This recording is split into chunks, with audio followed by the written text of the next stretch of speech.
Peace, peace. Y'all know the M.Reck room etiquette. Pound that like button.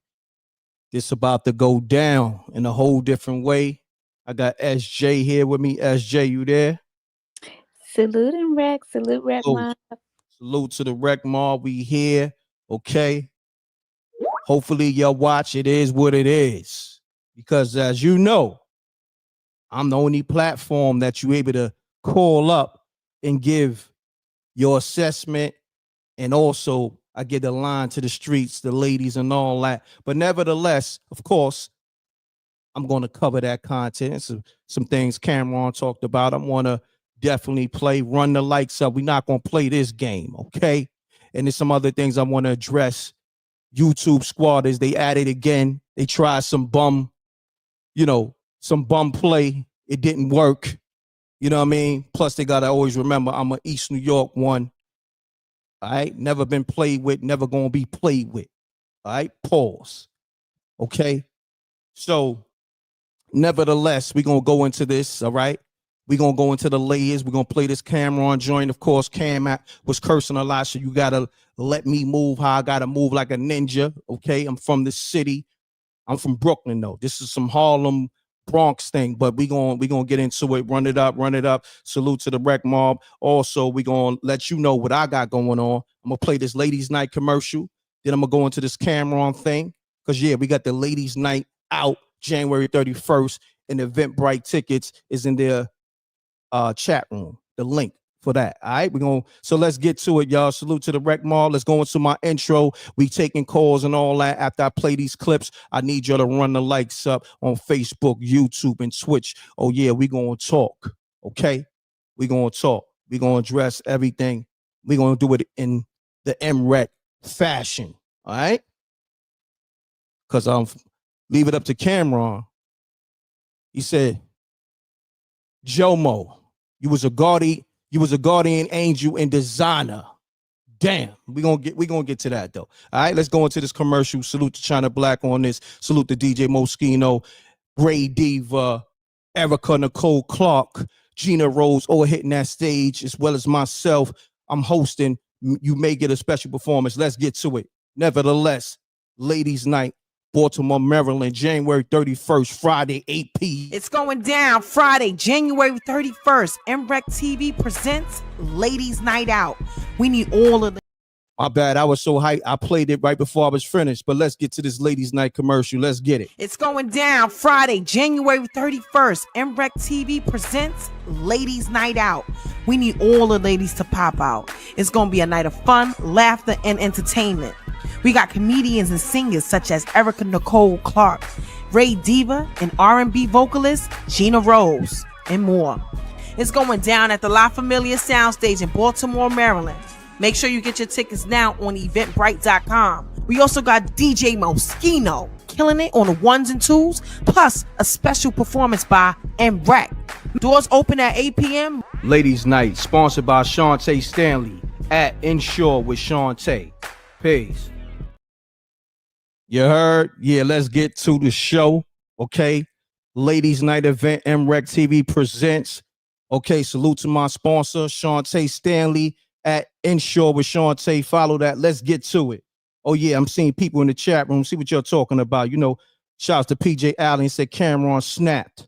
Okay. Since Cincinnati, Ohio's in the building. Run it up, run it up, run the lights up. Mase was very entertained eating his popcorn. I know Mase is on the check-in right now too, in the backdrop too. I know Mase and Cam on the check-in in the backdrop. You know how I know? Because I know. Okay. Those my niggas. So let's just say that. Okay. Let's get to it. I ain't gonna waste no time. I just gotta promote what I gotta promote. And we gonna go into this Cameron thing. I got it right here. All right, let's get it.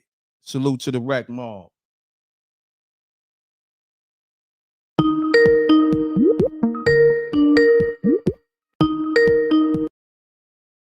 Hold on, callers calling already. I gotta get to the show though. Peace. Peace. Peace. What up, Reck? What's good with it, baby? What's going on? I'm trying to get to the show. What's happening with you, good brother? Talk to me. Yeah, I just watched that clip with Cam, man. Mm-hmm. You know, as much as it hurt to see to see this from them, man. I totally understand where you're coming from. You know, I think Jimmy got beside himself, and hopefully, you know what I mean, they can move forward. You know what I mean? But Cam and Mase out of here, man. They stay working, grinding, doing their thing. So, you know, Jimmy probably need to focus on what he got going on. You know, he made a name for himself. You know what I mean? He had a hit record. You know what I mean? Had a couple joints. It ain't easy to make a record like that. So, you know, he got something to hold his head on. But as far as the gossip, man, he need to let that ride. You know what I'm saying? That's fam right there. You really don't supposed to air that out like that. No doubt. I'm going to stop you there. I ain't going to hold you. Let me get to this clip. The people keep asking. The people said I've been waiting on M.Reck all morning. Okay? M.Reck played the clip. Yes, the streets want it. Yes, so they want it the way I give it to them. Okay? Yes, that's how they want it. Brother. So other callers trying to call? Thank you, my brother. What's your name again? Danger, man. Danger. Virginia in the house. And when you Virginia, shouts to the whole VA. Make sure you pull up to the ladies' night event too. It's gonna be in that DMV area. All right, it's gonna be in Baltimore. Pull up to that January 31st. All right. All right. All right. Let's get it. Peace. We ain't playing no games. That's what I was doing. I could have jumped on this loop earlier. I'm over here putting these plays together. Nevertheless, let me get the people what they want. They said, M.Reck, we've been waiting on you. The streets been waiting. The ladies been waiting. Okay. Wait no more. Wait no more. The waiting is done. Let me get to it. There we go. Okay. Mase said, Reck, I've been waiting. Cam said, Reck, I've been waiting. Well, wait no more. My niggas. Let's go.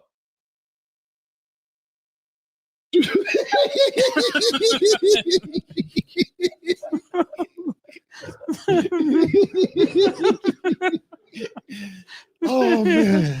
Okay. It's what they want. Well, Mase, I'm glad you're enjoying your popcorn. We got a lot of things to talk about. A lot of people had a lot of things to say.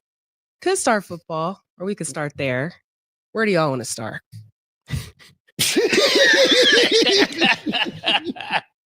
Yeah, listen, man. Listen, I'm gonna address a couple things because we've been on vacation. And a lot of niggas been talking since I was on vacation. We're gonna start with Jomo. We'll start with Jomo. And you are a guardian angel and designer, nigga. Fuck my nigga. You are from the Bronx, bro. You are not from Harlem. Why do you keep thinking that you are from Harlem, bro? You are not from Harlem. I did not grow up with you, my nigga. I did not grow up with you. Contrary. Hold on, let's bring that back. Did he call them a guardian angel and designer? Y'all remember the guardian angels, right? They was like the security guards on the train. They wore the red and black attire. I think they had like black army fatigues and, you know, a red jacket. And they was like policing, you know, I guess the neighborhood as well as the trains in New York City. I don't know if they had them in other states, but in New York City, the guardian angels, well, nevertheless, he called Jim Jones a guardian angel and design. But respectfully, I got respect for the guardian angels, but I'm gonna keep it real. The guardian angels had to put up with a lot of shit with niggas in the streets. But nevertheless, let's get back to it, man. Let me run that back. That was comical. Run it up. Cam is a comedian. Let's go.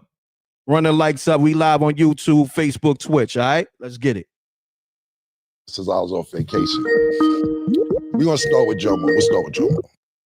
And you are a guardian angel and designer, nigga.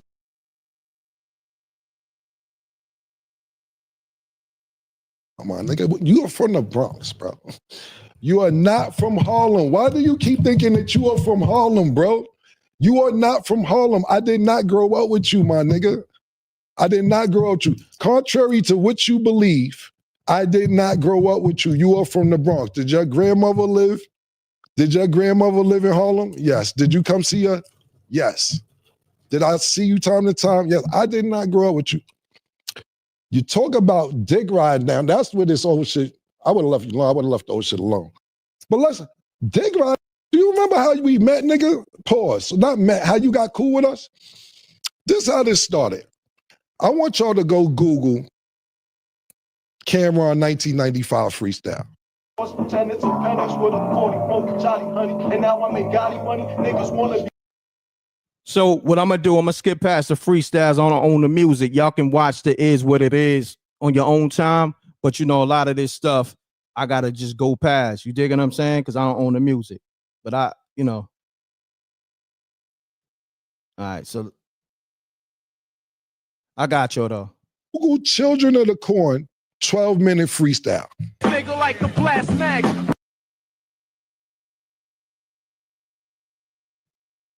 Shay and Cameron, Children of the Corn freestyle.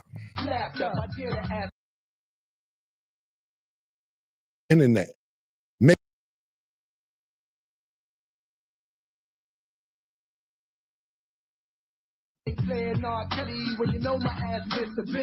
You heard out there, it wasn't no secret. Street. Prior to the era, we were super duper popping in the street. Prior to the internet. Everybody knew we was about to get a record deal. Everybody knew this, nigga. It wasn't no secret. Basically, you heard our freestyles. And you came up to me one day when I was chilling in front of the house. You said, and this word to my dead mother, yo, man, I heard the freestyles. Y'all killing shit. Yo, you know my grandmother died. If y'all want to come by and just hang out, y'all could. Y'all more than welcome. We like, all right, Jomo, thanks. It didn't really make sense at the time because we like, yo, my nigga, where's Jomo inviting us to his house for? Even though he cool nigga. But it didn't make sense to be going to Jomo house. More freestyles come out. Yo, I heard the new shit you did. I heard the new shit you did. Yo, you want to come through? Come through. Why? Why are we going to Jomo's house? Cool. So if you just now coming in the room and all that, Cam is just pretty much breaking down to show you how Jim Jones was a fan, okay? Initially, you know, all those stories that Jim Jones told, it's not exactly how he was painting it. So Cameron is letting you know how Jim Jones was a fan, aka a stan, because you know when they got admiration for you, they also got that hate in their blood. So nevertheless, that's where we at with it. Let's get it. One day, I'm leaving Mase house on the west side, going back to the east side. I stop at Jomo's house. His grandmother died, God bless her dad. And he had a free crib. So yeah, I would bring some bitches over there to fuck sometime. A little crack maybe. I'd be at everybody's house though. I love my grandparents. My grandparents were strict. I stayed at Duke the God house. I stayed at Mase with Kuda. I stayed at her. I stayed a bunch of. I never needed nowhere to stay. You act like niggas on your couch. You was a fan, nigga. You begged us. You are a fan, nigga. A fan. We didn't grow up with you. I am from 140th and Lenox. I am from NFL. Up the block was 40 Wolves. Lou Simpson's on 142nd Cross Square. D. Ferg on number 8th Avenue. I don't see you around none of this. Shout out to my nigga, what's the nigga Final Four Billy and them? You're not from none of that. So you gonna sit around and act like you've been around all this Harlem shit and everything. You ever see somebody from Harlem try to act like they from Harlem so bad that you gotta keep saying, I'm from Harlem? Niggas from Harlem know who's from Harlem. You don't have to keep saying you from Harlem. So that's first and foremost. All this, yo, niggas was on your couch. You were fanned out and you begged niggas to come to your house after you heard all these mixtapes. That's how you got in, nigga. You was so cool. And we was like, yo, Jomo's a nice guy. Mace like, yo, I think I'll teach him how to rap. Mace actually taught you how to rap. Literally. He taught you how to rap. You say it. Matter of fact, bring up the clip. Mase helped me learn how to rap. Mase taught me how to rap. Mase actually showed me, he was the first person to show me how to rap. Mase actually sat me down and showed me the magic to rap. We taught you how to rap, nigga. How you ran the whole organization. How you made Diplomat. Nigga, you ain't make none of this stuff. You was a fan. I put you down because you had a free crib and you was a nice guy. That's how you got down originally. Period. Now, to the next point. This all started because I asked 50 Cent a question. Cool. I thought it was cool to ask 50. The shit happened 20 years ago, however many years ago. I thought it was all good. I had no problem thinking, yo, okay, He tricked niggas out their spot, came to the spot. I know 50 said it, and they went under, he was funny. I thought it was funny when he said the shit. But I didn't think it'd be a big deal because you make up with every nigga that put hands on you. But I see the pattern now. If a nigga agree to disagree with you and don't want to take it that route because they got some genuine love for you, you keep going on and on and on. Every nigga that put hands on you or you get to altercation, you cool with them. I see you with C Gutter. Junior Mafia, cool. I see you taking pictures with True Life. It's cool. Damn. Hold on, man. Did Cam just say you make up with every nigga you had beef with? He mentioned C Gutter. That's the homie from Brooklyn. I had him on my platform. He mentioned True Life. He took pictures with True Life. Damn, y'all know the history. But nevertheless, let's run it back. If a nigga agree to disagree with you and don't want to take it that route because they got some genuine love for you, you keep going on and on and on. Every nigga that put hands on you or you get to altercation, you cool with them. I see you with C Gutter. Junior Mafia, cool. I see you taking pictures with True Life. It's cool. Man, DC, y'all having sit-downs to work out. Gunshots was let off with that. Y'all having sit-downs to work it out. You tried to chase French Montana out the game. That ain't work out. Y'all got cool. So cool that you go to his video shoot. Pardon me, not his video shoot, his movie. You're sitting in the crowd watching the premiere, and they dissing you in the movie. You in the movie getting dissing. You gotta eat it. Just sitting in the crowd. Nah, nigga, they dissing you in the movie that you went to go see, bro. You ever wonder how you met Mano? Ask him how you met Mano. Mano gonna downplay because they cool now. He tried to press Mano one day because Mano first came out. He had a little record where he was saying, dissing the rappers. I don't know, he's dissing. He said nigga's name. So Jim Plus see Mano one day and was like, yo, what's up with all that saying my name? Mano's like, who the fuck you talking to? Oh, you think I one of them niggas? You out your motherfucking mind? Now they the lobby boys. Every nigga that do something to put pressure on you, you sit there and work it out. But when niggas... Damn. Said you try to press Mano, that didn't work. Mano pretty much put you in your place. And then now you the lobby boys. Damn. Let's go. The BMF situation coming up that Cam address is coming up right now. Let's get to it, Reckmobb. And then I'm gonna open these lines up. Oh, Reck got time today for this and a few niggas. Because you want to play? Oh, yeah. We got time today. January 31st, Ladies Night Out. M.Reck presents. Okay? Let's get to it. But we're going to get to this Cam. He's got a little genuine heart for you and all that. Cool. That's the pattern. If they don't put hands on you, then you can keep going on and on and on. And I ain't promoting none of this. I think it's cool that you cool with everybody I name. You going to be 50 next year, nigga. I'm happy that you cool. I'm not saying this to starve no feathers. I'm not saying that to backtrack on any beef or go anything like. I think it's really cool. But the niggas who do this, you cool with, and then the niggas who try to handle sophisticatedly, you keep going on and on like niggas give a fuck about all that shit, bro. Niggas don't care about none of that shit, my nigga. Niggas don't care a little bit, my nigga. That's first and foremost. I'm gonna wrap it up with a couple things real quick.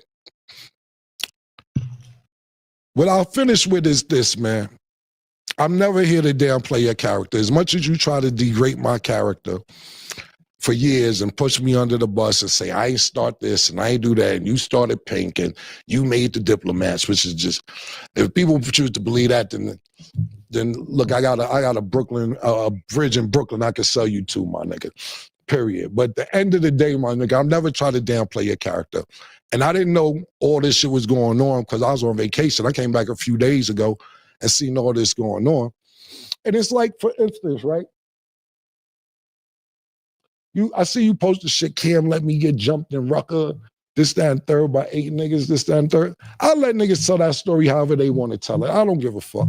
I seen the story one time when Little C's was telling the story. I mean, me and Little C's is cool. And Little C's told me he punched me in my face. Really? And me and C, I seen C's, really? No, not dissing C's, but no. Lil C's never punched me. But if you go to his internet story, that's what he said he did. Hold on, y'all. I want to stop there, man. C's is my man, so I'm gonna have to reach out to C's and confirm that. You know what I mean? I gotta find that interview, but C's my man. We gonna confirm that because that's my first time hearing that. I never heard Little C saying he punched Cameron in the face and all that. But we do know Junior Mafia ran down on Jim Jones and Cameron at the time. I think this is before Dipset, and in Harlem at the Rucker. And then Cameron ran and scaled the fence. We do know that. You digging what I'm saying? So we're not going to not address the elephant in the room. We're going to address everything. You know, that's just what we do over here. So salute to the Reckmobb. Run it up. We live on YouTube, Facebook, Twitch. Let me get back to this interview because I want to get into the BMF stuff. Then I'm taking calls. All right? This is the live show. If you new, you'll be able to, you know, speak your piece on the situation. 310-598-2974. But let's get to it. Run it up. The like button is free. Takes 2 seconds to hit. We live on YouTube, Facebook, and Twitch. Let's get it. And like I said, I ain't got no problem. I seen C's. We good. But you keep running around with these 25-year-old stories. Do you ever hear me talk about when you ran on me when BMF pulled up? When you ran in the hotel, they chased you to the beach. All them niggas, and lucky, I had my shit on me and my man Jojo. I ain't gonna say his name. Spanish nigga, you know him. The Spanish nigga who don't care about life, who was with me, is like, who all these niggas coming? I said, oh, they come this way. No, and this no disrespect, because Blue's my nigga, Meech my nigga, all that. And Blue Da Vinci just told this story on his platform or whatever platform recently. He got it 89% right. It's a little off, Blue. I'll tell it on Talk with Flea, my perspective of what happened. But at the end of the day, I don't be out there pumping. They chased you to the beach, nigga. You was in the sand. You was getting wet from the water, from the ocean. I don't pump that. Took your rags off. Me and Joe. Hey, yo, hold on. The nigga Cam said BMF chased Jim Jones to the beach, to the sandcastles. Chased him to the beach where he ran over little kids' sandcastles. Damn. Man, I'm going to get back to it. Crazy. That shit, nigga, because I ain't trying to make the great Shakira. You know why? Because the revolution was water from the ocean. I don't pump that.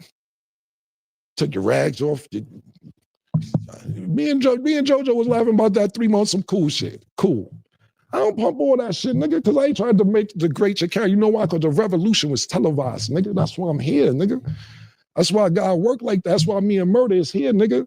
The revolution was televised, nigga. Fuck is you talking about? And I'll wrap it up real quick with this, nigga, because I'll be here for an hour. We got other shit to do.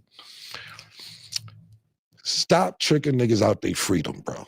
Because niggas get around you to put themselves in better situations, bro. Not to be in worse situations than they was before they met you. You get? Do you understand that? I don't know if you understand that. That's why niggas come around, but then you send them on dummy missions and trick them out their freedom. Max is doing 75. I know you don't give a fuck.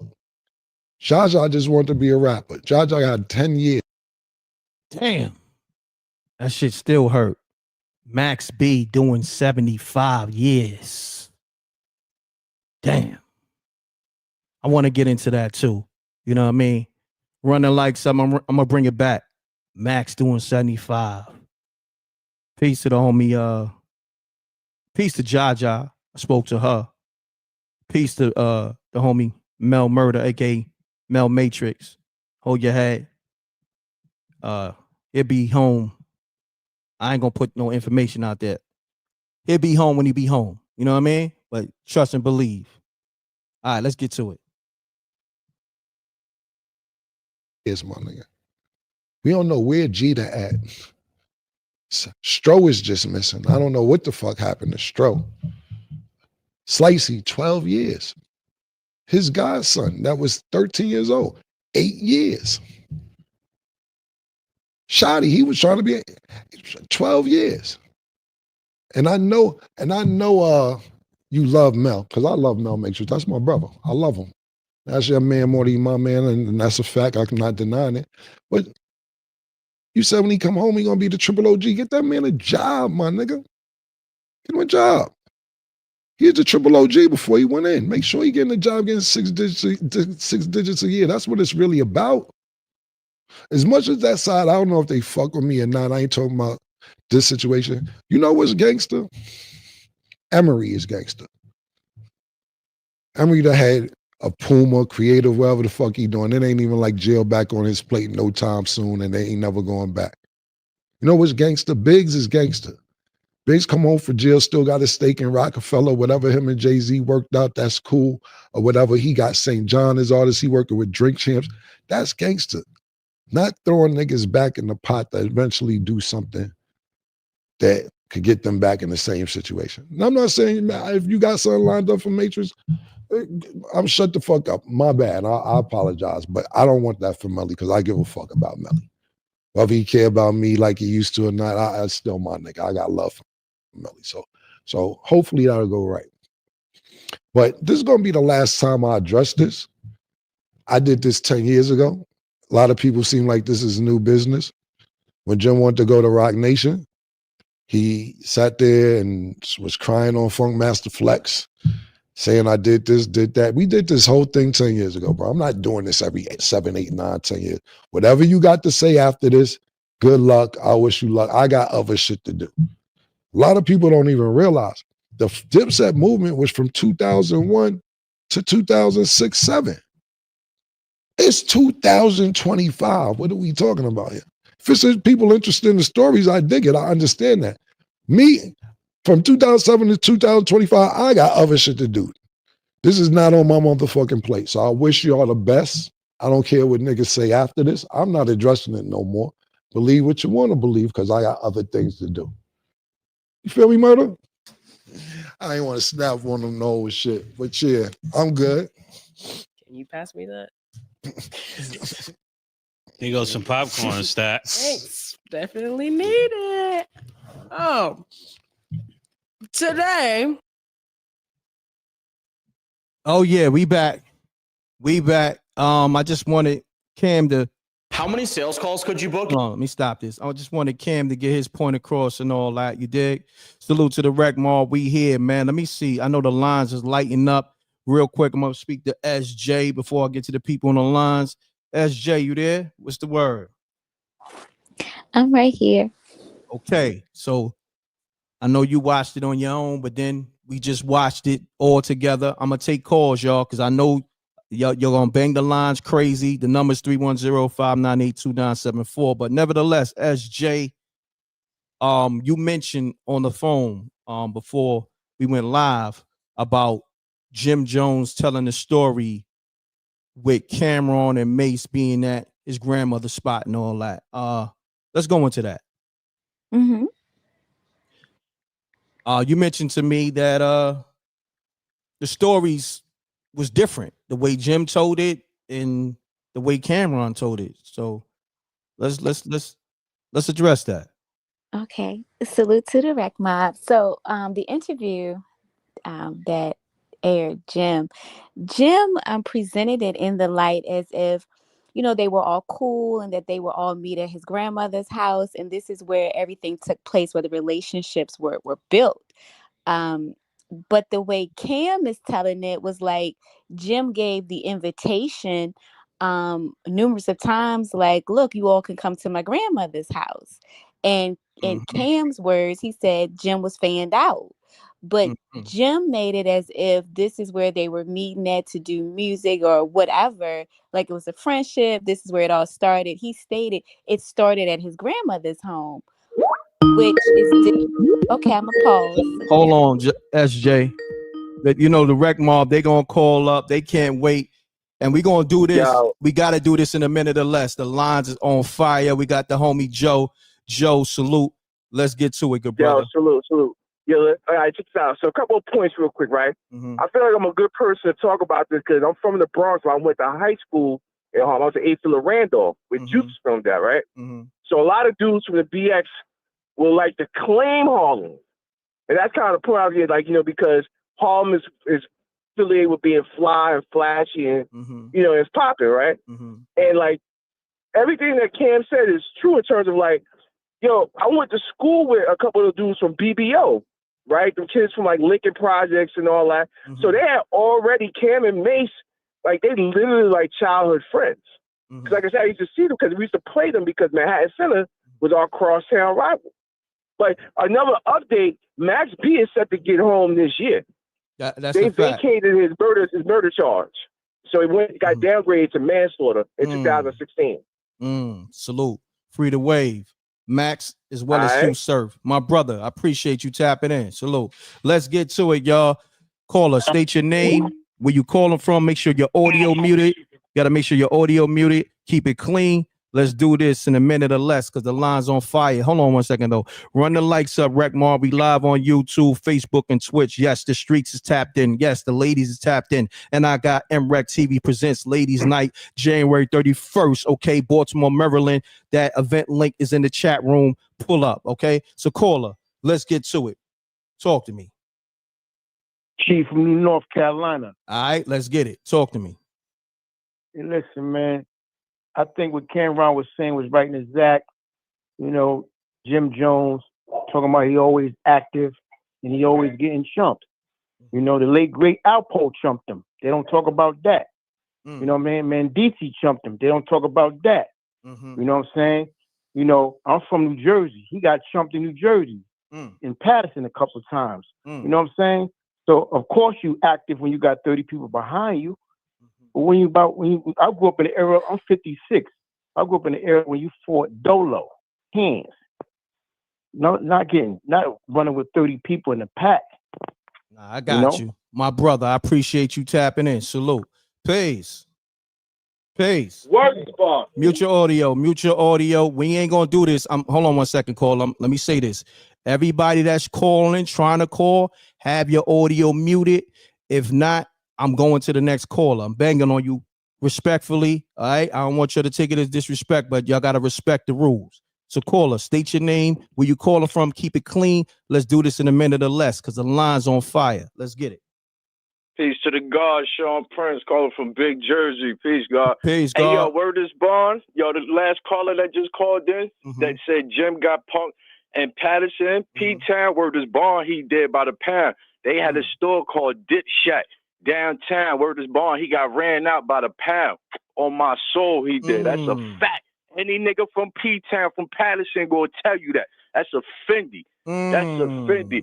Killer just dropped a whole mixtape on us right now, acapella style. Word is bond. Word? I've been running that clip back for like that clip was like 17 minutes, son. Killer just dropped the acapella mixtape he just did on It Is What It Is. You know what I'm saying? That's a straight fact. like that. Word is bond. Yo, Red, keep doing your thing. You already know what it is, kid. Straight up. No doubt. Pull up to that ladies' night if you could, man. Baltimore, Maryland, January 31st. The Eventbrite link is in the chat room. Second home. Oh, so that's you need to pull up. Home. I'm about to check that out. I'm about to check that out right now. A lot of ladies. G. You got ladies, so that's what we on. You feel me? Salute, King. Appreciate you. Peace, God. Peace, God. Listen, lines on fire, streets tapped in. Everybody talking about this M.Reck TV Ladies Night. Everybody talking about this Cameron, Jim Jones, Dipset situation.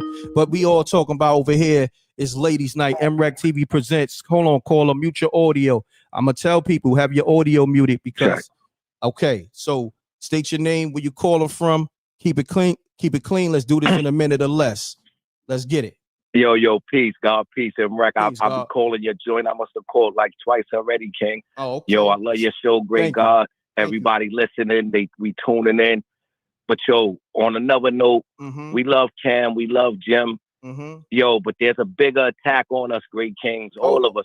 We already know that. We know that. We already know that. Look, we know Jim. Listen, we know Jim deal with that powder and all that. Not to say nothing to diss him, but it creates a different character, God, right? And so when he did that with 50, see the thing I'm trying to show, right? Right now, God, and it feel like I'm being rushed, but let me get it off. 50 is really, I love him, and I love the God. I love where he at, but yo, he's really being devil. Because he did this to J Hood and Kissing them. He tried to divide and conquer people. This is a new one. And Cam is going with it, but though he grew up with Jim, we gotta stop all that. Like 50 don't want Jay-Z to block him outside of the music. Bro, look. Elon is putting robots on Mars, G. We sitting here talking about Cam and Jim beefing. We really gotta tighten this up. Cam, you too, great king.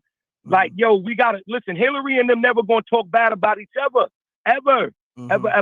So these shows, these titles, the world is watching us. Yo, we the greatest. The Black Americans is the greatest. They showing us in Africa, everywhere. They showing us on the planet. This is amongst us. This is amongst the fans. This is only what we understand. God. Hold on. Look, if you know about M.Reck TV, y'all know the information we put out there with them politicians and did that on a regular. So see, I don't want nobody calling up. The black people is watching us in Ghana, Sierra Leone.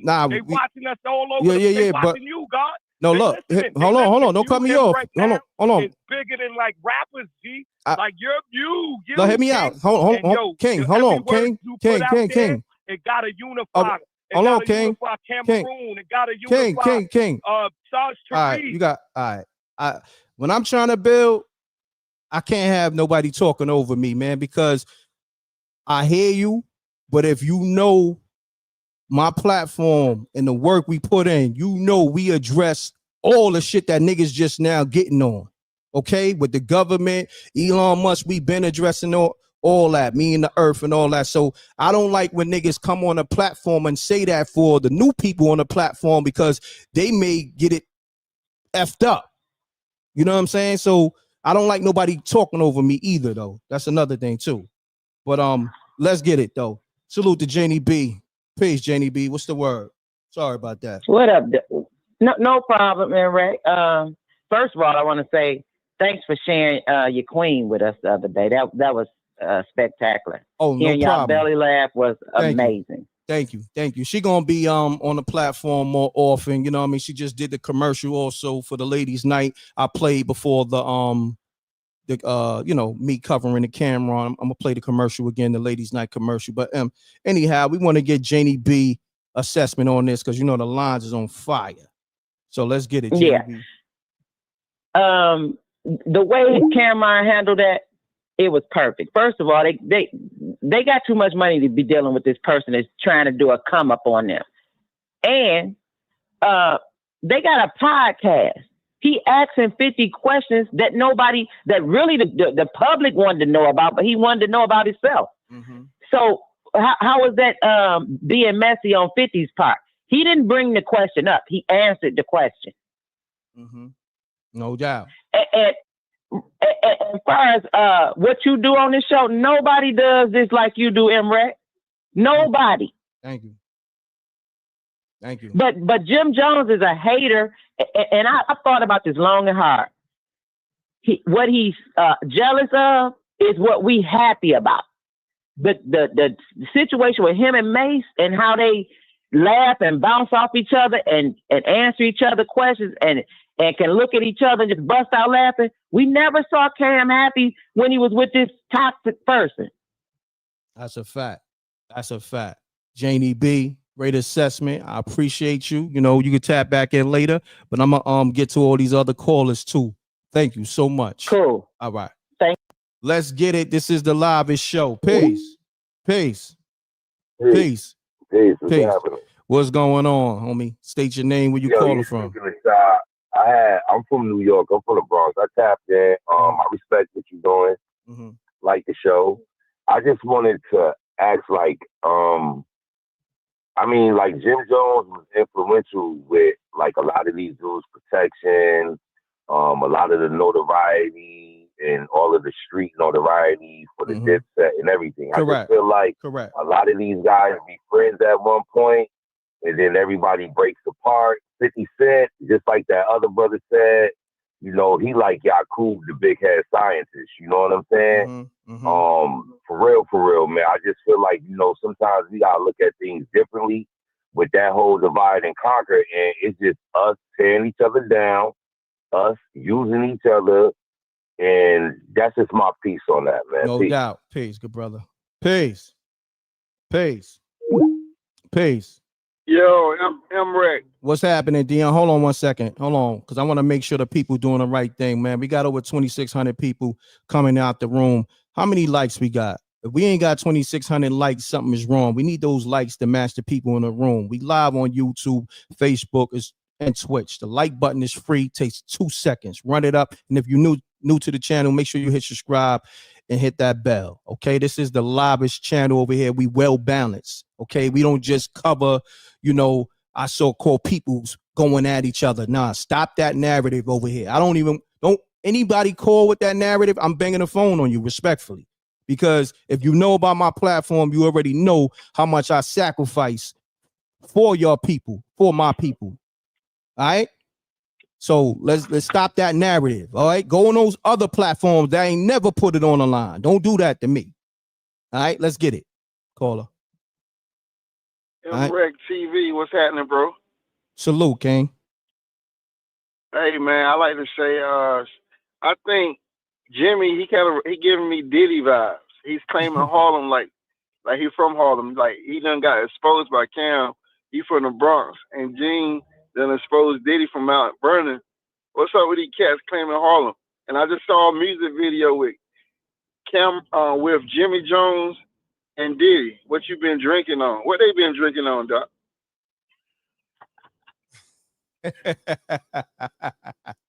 No doubt. What they been drinking on, claiming Harlem like that? Fact. Birds of a feather flock together. That's a fact. So you see how they snaked each other just like Diddy snaked everybody else out. No doubt. But hey, man, I got a joke for you. Can I say it real quick?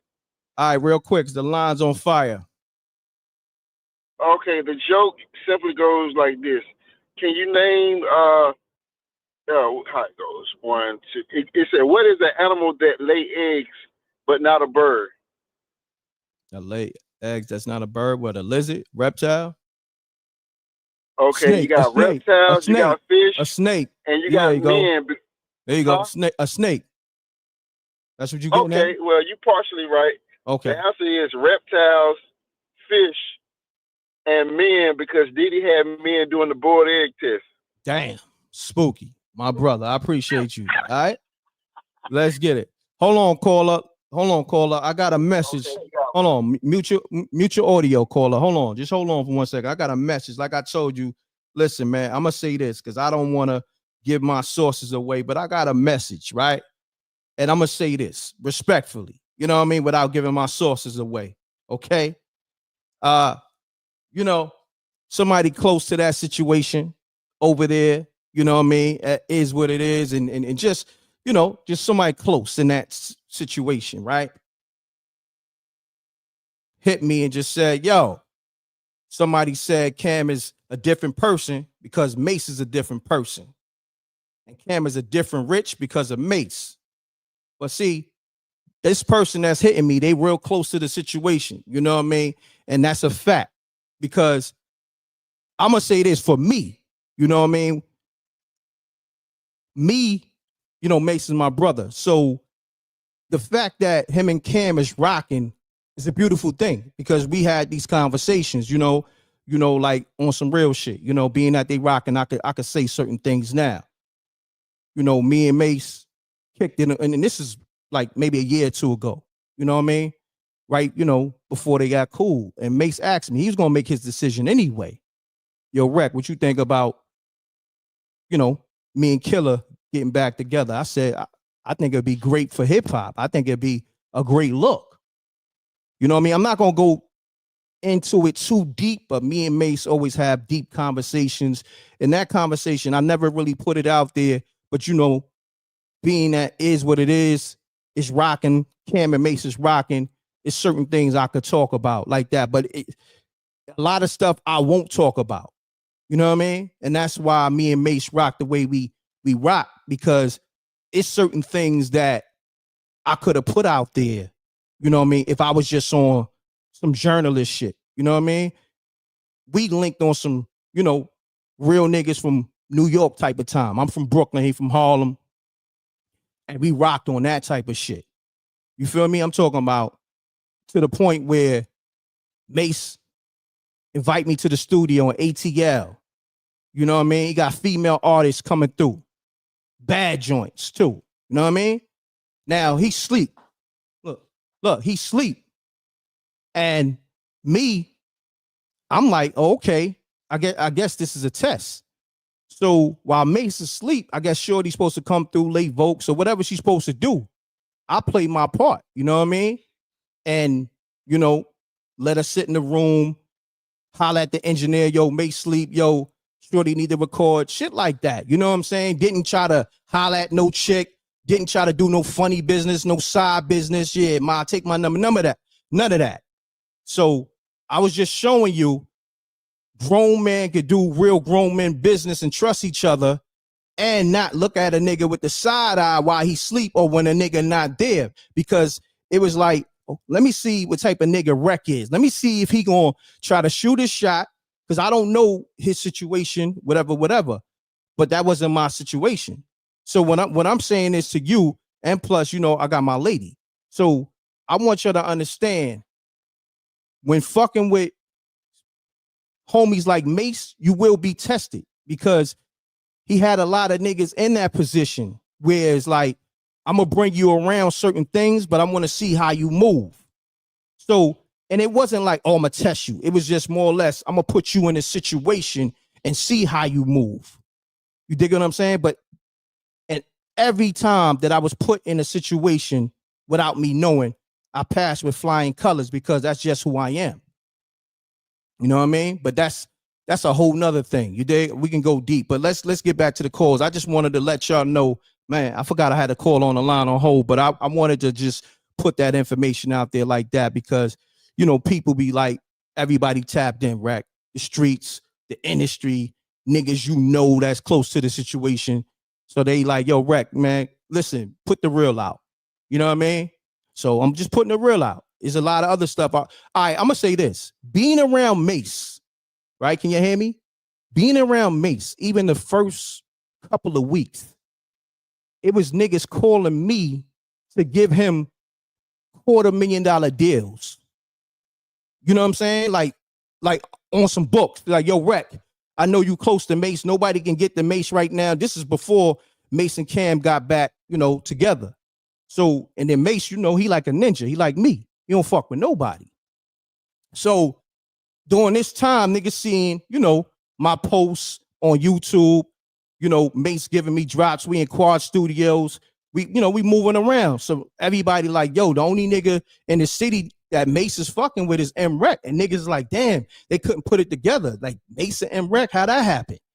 But nevertheless, I was getting all types of business calls coming my way just because I was next to a nigga. So anybody that was next to Mase, especially when during that bad boy time when Mase was 19 and he got like, I think 19 mil, some shit, you know, on his first album and touring and all that.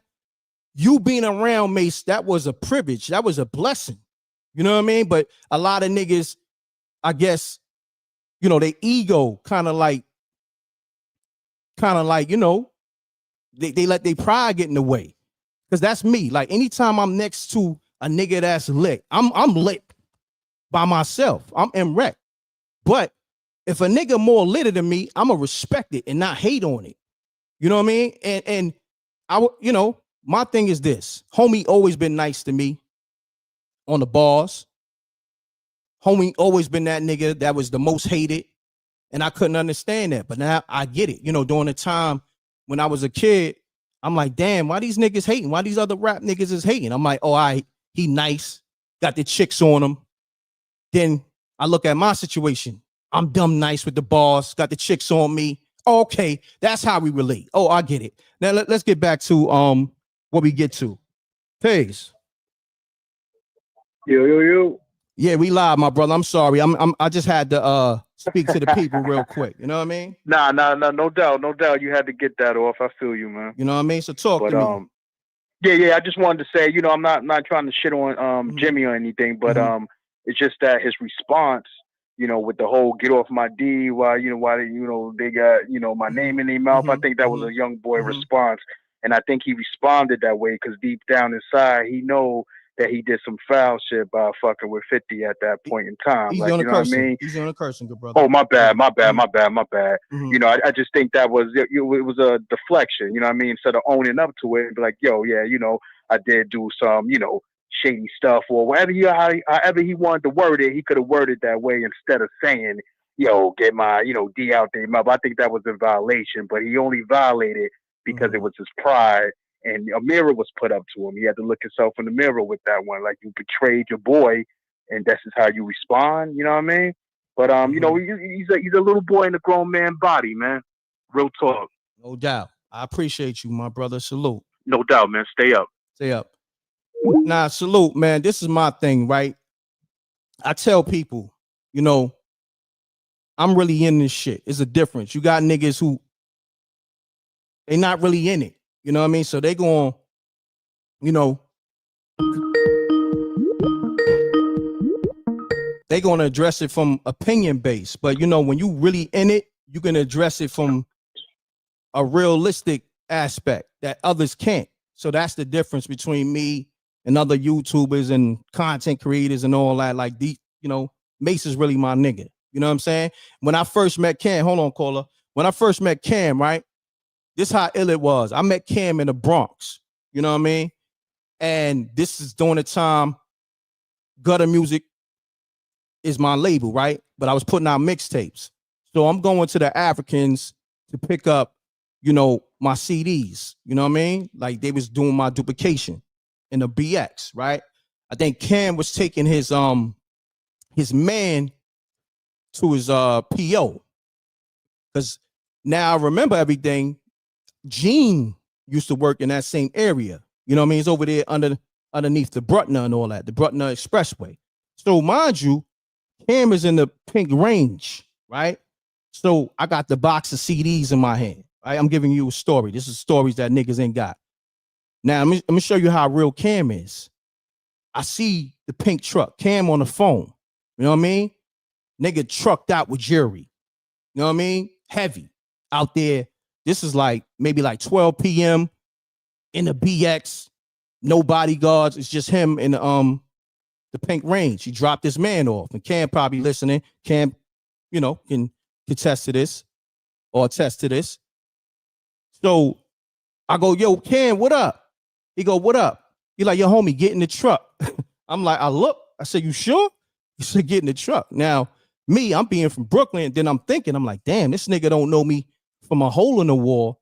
You know what I'm saying? Like, yo, I can do him dirty right now. But I guess the fact that, I don't know, he felt my energy or whatever.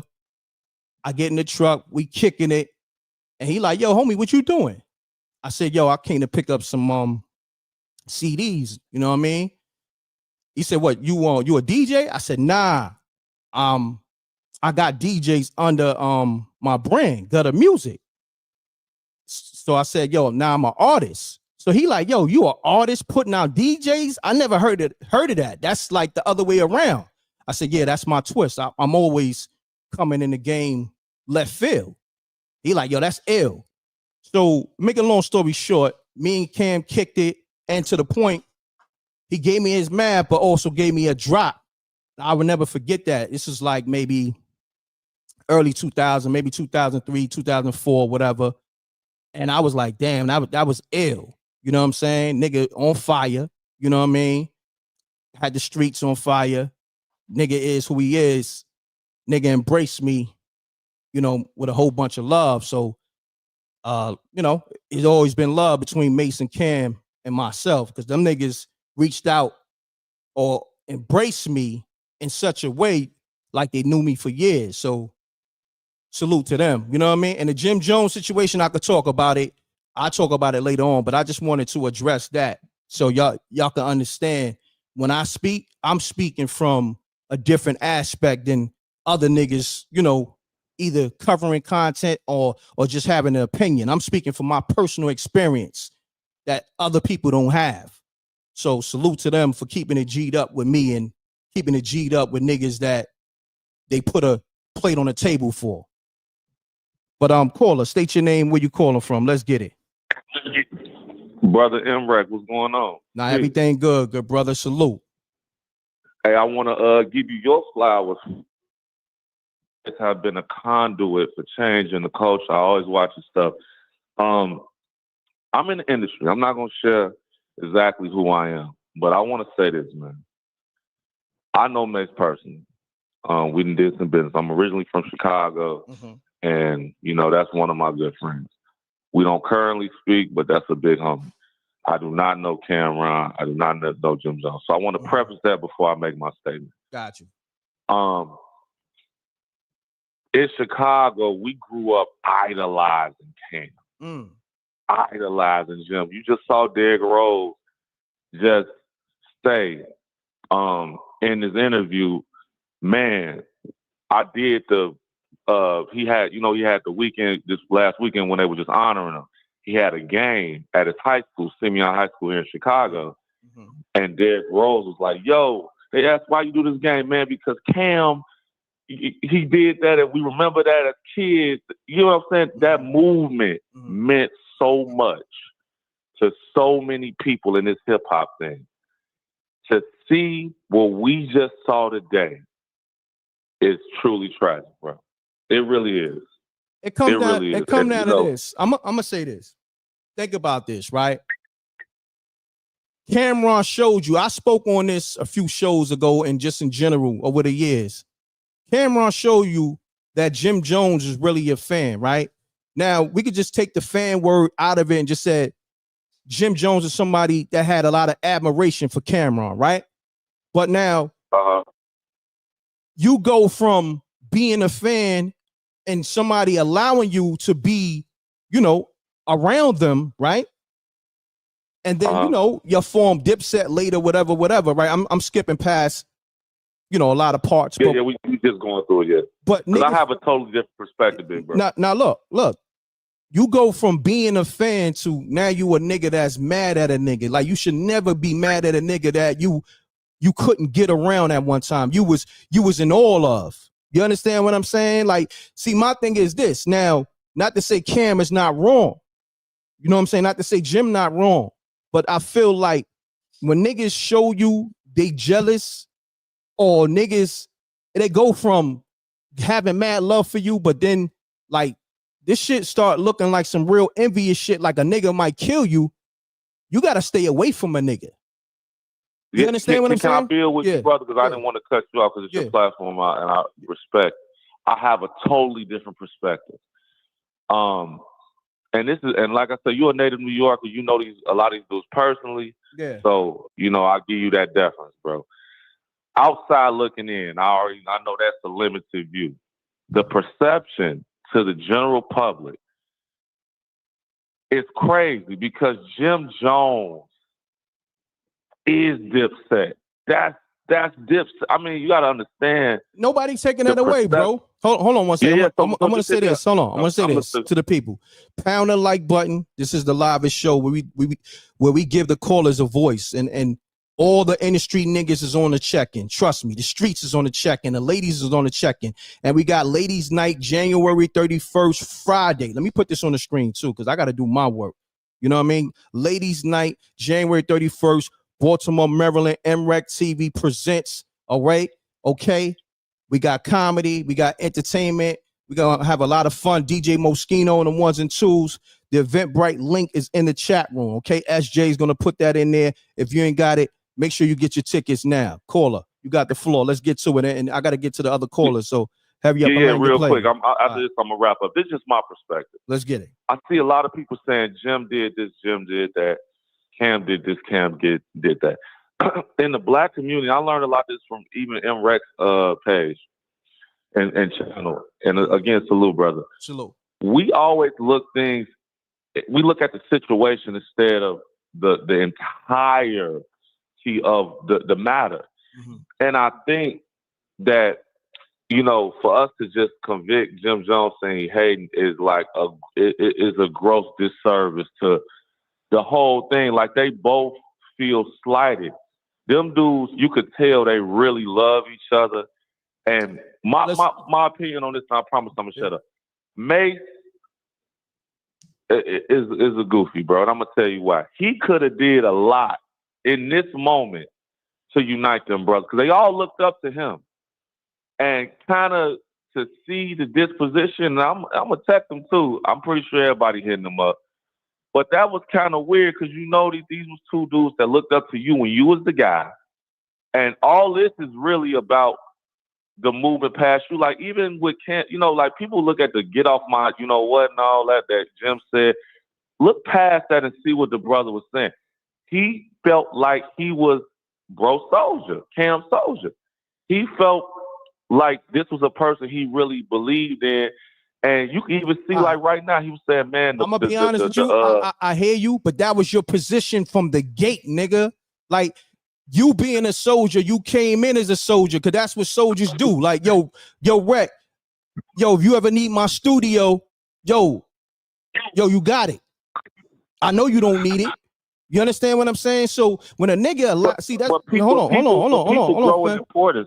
Hold on. I hear you, but a lot of y'all, including you, some niggas gotta be appreciative to be around greatness. That's it. It is what it is. Snoop put a clip out. Both of them brothers was great. They both brought stuff to this game. It just wasn't just Cam, and I love Cam. But Cam is a superstar, dog. Cam is a superstar. You know what I'm saying? Without Cam, it won't be no Dipset because it started with Cam. We got to go to the origin of everything. I'll give Jim, you that. Look, hear me out. Look, hold on. Jim wasn't even rapping. Mase taught him how to rap. Mase took Cam the Biggie. End of the story. So is this the Mike Scottie Pippen conversation? Is that what this is right now? Nah, not even. Is that not even because Scottie Pippen was playing ball before he met Mike. So this is totally different. I mean just in the sense of he lived in that shadow so long. Oh yeah. If you want to talk about it from that perspective, yes. A lot of niggas. Okay. I think. All right, let's do this. Since you said that, I'm gonna land my plane on that aspect, on this perspective. Let's take Kyrie Irving, LeBron James. Y'all just won the chip in 2016, right? Cleveland Cavaliers, they won the chip, right? Yep. This nigga was so caught up in his ego and living in LeBron's shadow instead of saying, "Yo, and you hit the shot. You hit the winning shot." Ooh, so we can get deep. We can get deep. You hit the winning shot, but you and your pops. You let your pops rock you to sleep and say, yo, that's a fact. And say, yo, leave the team. Y'all just won a chip. It didn't make no sense. And mind you, he went to Boston. You still didn't win a chip over there. Well, he at Dallas now, right? And then look, you went to the Knicks. You went to the Nets, right? Kevin Durant, the next person that's probably the second best player in the NBA at the time, next to LeBron, came to the Nets just because you was there. And then you was on what you was on. You got, I ain't gonna front. You was standing for the cause. But see, it's one thing to be for the cause, but it's another thing. You got a nigga career in the balance, my nigga. Not just yours. You got other careers. You got the whole team.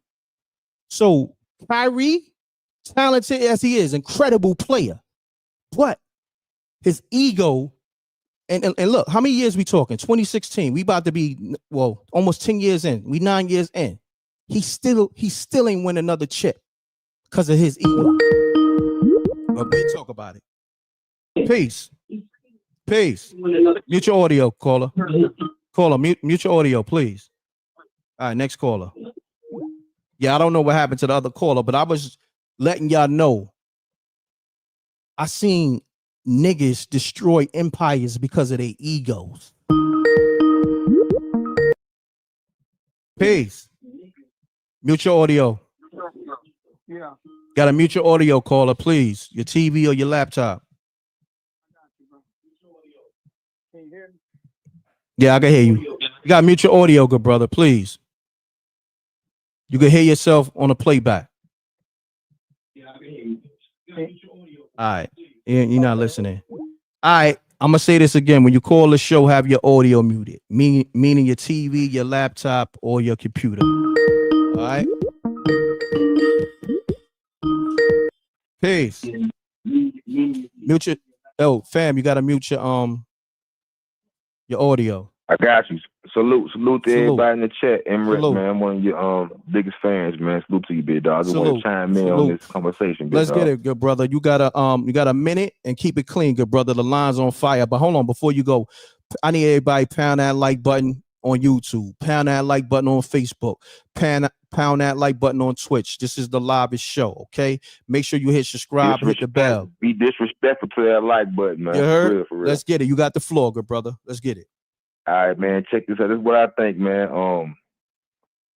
I think at the end of the day, man, Jim Jones, he got a valid point, man, on some stuff we talking about, because at the end of the day, it's like Cameron, he like to backfire, he like to backshoot a lot of stuff. You know what I'm talking about? As far as like bringing up old stuff with Jim, and then, you know, you got Jim on Phone Flex crying and stuff. So Jim, man, he a big reason why I think Cam, you know what I'm saying, big, and then Cam is a big reason that Jim big, because in the day, Jim knew his position, played his position, seen that stuff wasn't going as planned, and he had to do his own little thing, but at the same time, he still ripped Dipset hard to this day. So I feel like, you know, I think Mase could have really been like a mediator in this whole situation, because for real, Cam wasn't messing with him at the time. And now they back together, and it's like him and Mase just plotting on, I guess, trying to expose Jim in a sense. And that's not cool. So if you a real friend at the end of the day, it shouldn't have been none of that going on. It should have been some conversations behind closed doors instead of bringing to the media and bringing to the forefront. You know what I'm talking about? Got you. I'm gonna say this. I'm gonna say this. Hold on. Yeah, I got it. Peace. Instead of bringing to the media. Peace. Mute your audio. Peace. Mute your audio. Who this? Yeah, I got it. Mute your audio. Oh, hold on, Mase. Mute that in the backdrop. Peace. Mase, mute that audio. Mase, you there?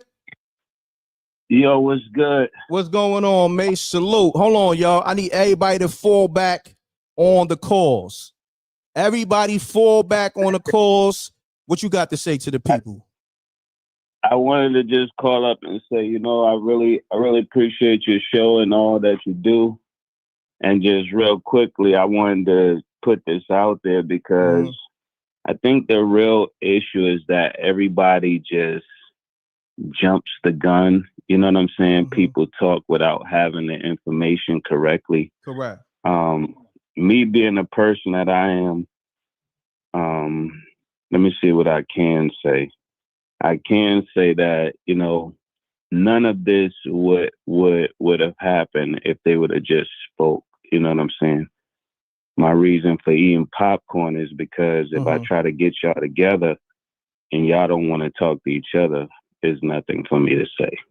That's what I can say. So you got to understand, a person like me, it is in my power to get everybody together. It is in my power to say, to at least make the attempt, but you can't make people talk. And I try to do what I think somebody should have did for me when I wasn't present, is put us all together and say, yo, y'all need to work this out because we're embarrassing ourselves. That's how I personally feel. So all I could do is just sit there. Well, I can't scream at him. I can't scream at this person.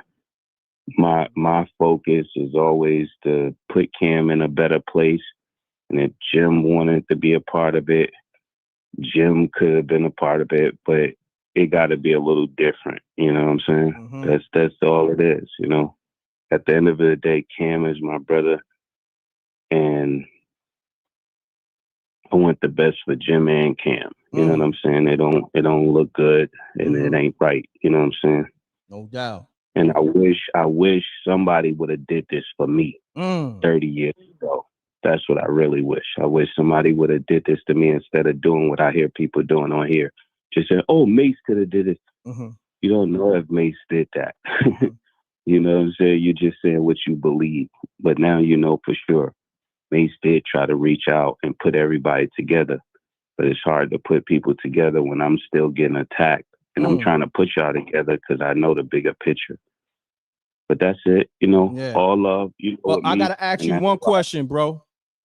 Gotta ask you one question, man. I don't want to do no interview. Nah, I gave you enough. It's you know not what an I'm saying? interview, but this is Reck though. This Reck though. You know what I'm saying? The livest nigga Yeah. that never put out no personal stuff we did to the media because you had that trust with me. You know what I'm saying? Now, with Jim Jones, the day that you taught him how to rap, do you I can't answer all of that because I don't, you know, I'm not on messy time. I'm not on messy Nah, it ain't time messy because no time. matter Okay, what I okay. say, somebody gonna spin it Got a you. different way. What I wanted to say here is that before everything got out of control, Mase, as being a grown man, try to get two other grown men on the phone and say, yo, let's talk. Let's get on the phone. Let's get together. Whether they chose to honor that, that's on them, and that's why we are where we are. But Mase was not there for the interview, for any of the interviews. So niggas keep bringing my name up when I could feel a way, but I don't feel a way about any of this. I don't feel a way about any of this because it's 30 years old. Cam has come out and said he thought that, you know, it was a misunderstanding between me and him. So that validates that whatever everybody thought about Mase or felt about Mase was incorrect. And I don't want y'all to give me an apology, but please stop putting my name in stuff after Cam told you it was a misunderstanding. And I didn't have no money. I never took advantage of nobody. Could you ask? You know what I'm saying? Can you answer this? So Yes or no? let me just say what I want to say because it's going to be enough in that. Okay. I get Cam the deal. He gets a lot of money. I don't get anything from that. Me and Cam is great. You get what I'm saying? So I didn't get anything from his deal, so there's no way I could have done him wrong. You understand what I'm saying? And I tried my best to put him on a No Way Out tour, and that went good. And Cam went on to have a great career, and Jim went on to have a great career. And all of it starts with me. And I didn't get anything from either one of them and never asked for anything for any one of them. I want both of them to be the best, and I want us all to move on.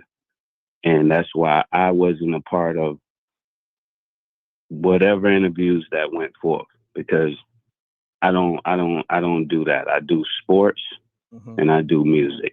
I don't do the other stuff. Got you.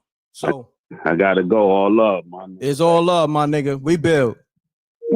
So look, now you gotta understand. Now Mase, he's always tapped in. Like I told y'all, shouts to Ace. You know what I mean? He let y'all know y'all thought bro was playing. Nah, that's my nigga. Now, also, you gotta know Mase knows, oh, M.Reck gonna put me in a hot seat. So that's why he got up, you know, he spoke his truth. You know what I mean? I'm glad he did that. I'm glad he cleared the air. Let's just say that. Salute, because that was one of my next questions about did you try to put Jim and Cameron in the room? You know what I'm saying? As of recently, he answered that. You know what I mean? So, you know, but I kick it with him, you know, after the show, whatever. And, you know, it is what it is. That's my nigga. So this is not no industry shit. So it's a little different. You dig what I'm saying? Like, that's why I told you earlier, I said, yo, my relationship with niggas is totally different. These niggas, they got opinions on what they think happened. You know what I mean? So when I tell you this is what it is, this is what it is. And I'm telling you from my perspective because how homie dealt with me. So, you know, I ain't up here capping like they say. You know what I mean? So if I say a nigga did me right or a nigga held me down on some G shit, that's what it is. Peace. All right, peace. Yeah, I want to say about the Cam and Jim Jones thing. Mase played Pop Warner with Cam. So if you ever played Pop Warner, that is kind of like a lifelong memory. Jim Jones didn't really play sports. So while Cam and Mase was out the hood, Jim Jones was still in the hood. So I kind of understand Cam and Mase getting together. They would argue after the game. I played Pop Warner. Whoever played Pop Warner, no. If I meet my friend now from Pop Warner, oh, we're going to be tighter than tight. We went through a war together. Hello, you there? Yeah, I'm yeah. here. So now moving forward, after the Mase thing, the verses. This is what got Jimmy upset, in my opinion. The verses. Jim Jones paid Cam all the money from his share to Cam. Cam took that money and got the studio. Okay? Now, Jim Jones is like, yo, why ain't I involved? Cam and Mase are doing the same thing they did back in Pop Warner, arguing and talking and laughing over sports like they did back in the day. Jim Jones is still in the hood, still hanging out, no problem. But I see Cam and Mase getting out of the hood mind state-wise. And that's why Jim Jones is upset he's not involved. But Jim, I'm sorry if you're listening. I guess, you're from a different cloth. You're from around the way, on the street. Cam and Mase, they're doing sports. They got their podcast. There's no spot for them. And in between the verses and the Pop Warner, it's a build-up. Jim Jones is upset. But he won't admit it. All right. No doubt. Let's get to the caller. So I want to say this. Mutual audio. Mutual audio. Mutual audio. Hold on. And like I was saying to you, right, and which Mase called an address, he didn't have to put Cam or Jim Jones in that position, but he did.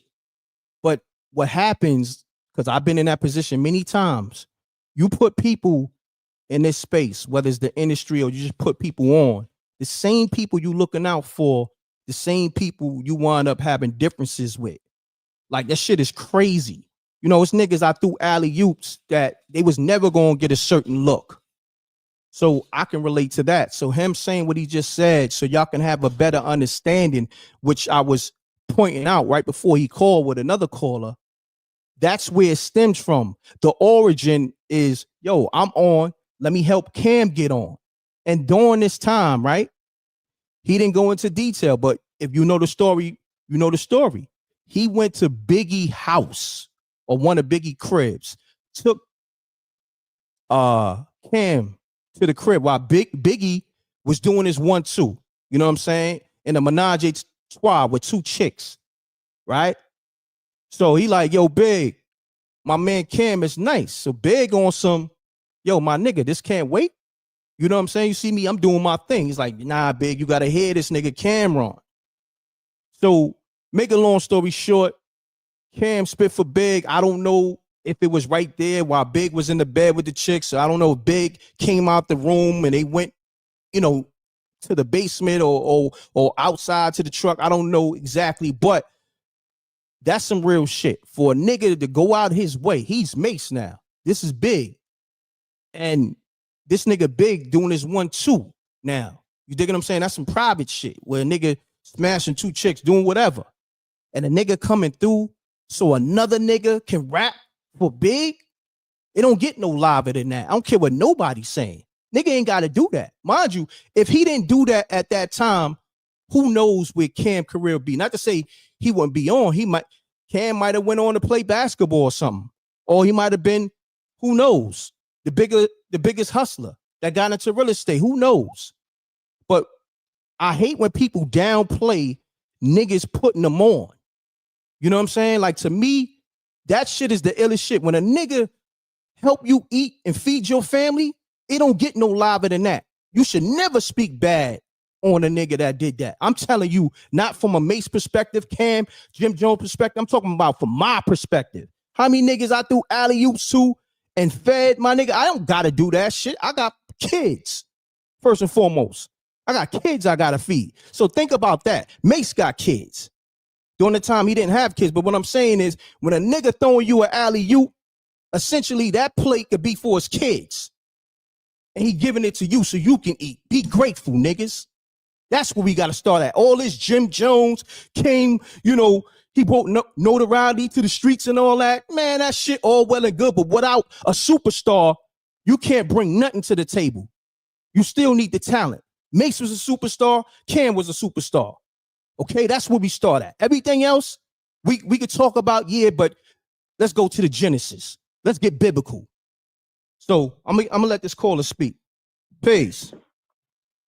Peace. What's up, M.Reck? What's going on, family? Salute.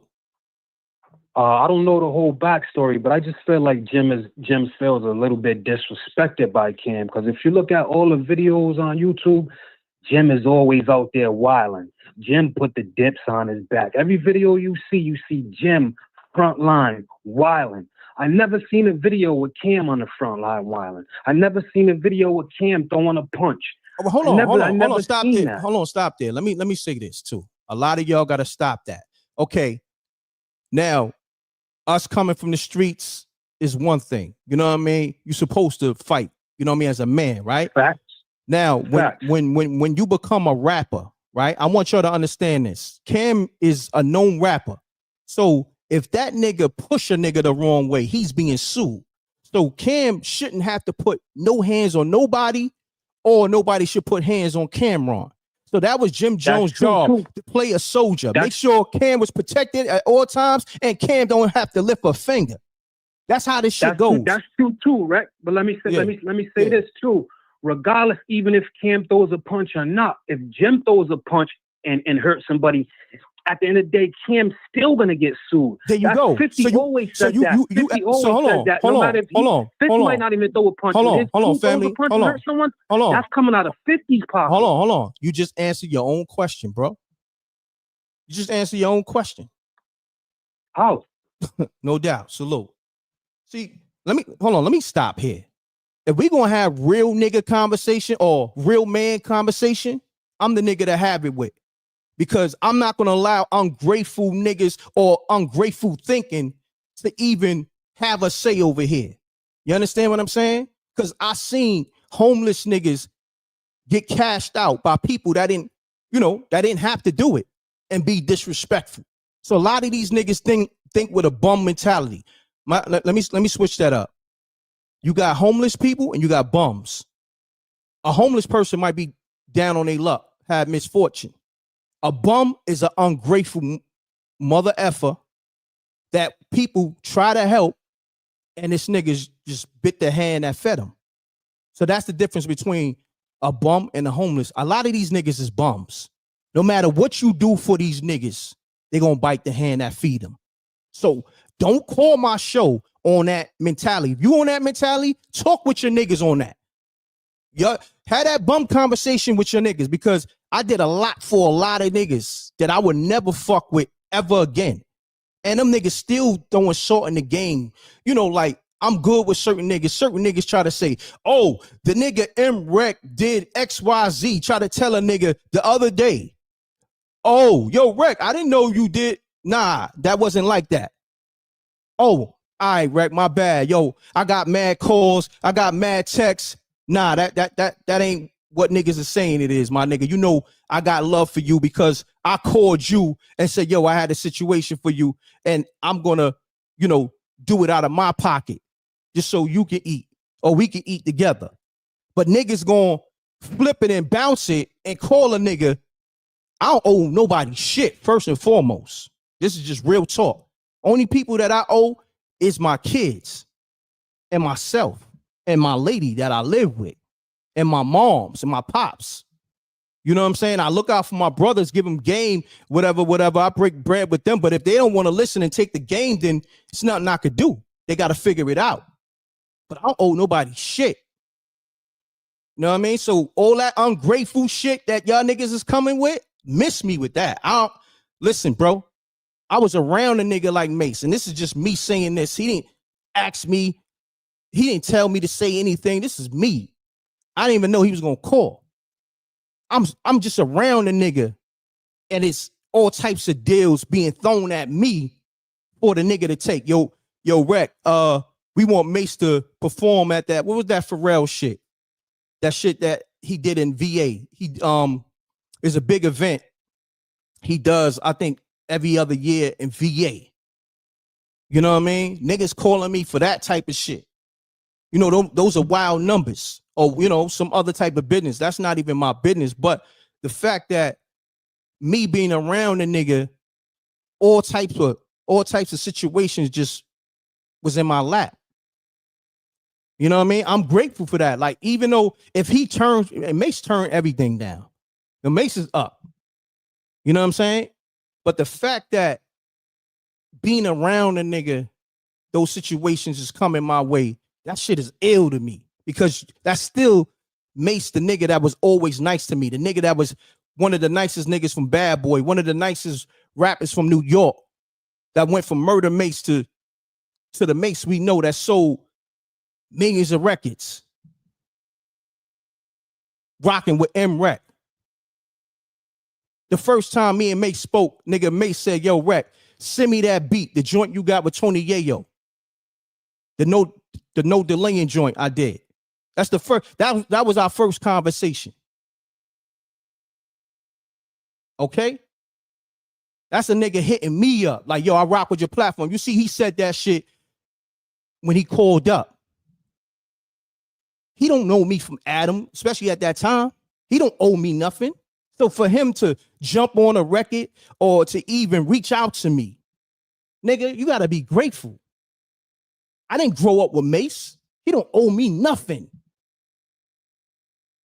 And a lot of y'all get it twisted because you get cool with a nigga that you was a fan of, and now you feel like, oh, I'm Dipset now, or whatever the situation is, you feel like you and that nigga neck to neck. Nah, nigga, you still that nigga that came in at ground level. Well, you might have leveled yourself up, but you still gotta have that mentality of that nigga from ground level. Stay humble. That's why the world is fucked up. That's why you niggas be falling out with niggas. That's why you niggas be jealous and have animosity, because you don't know your place, nigga.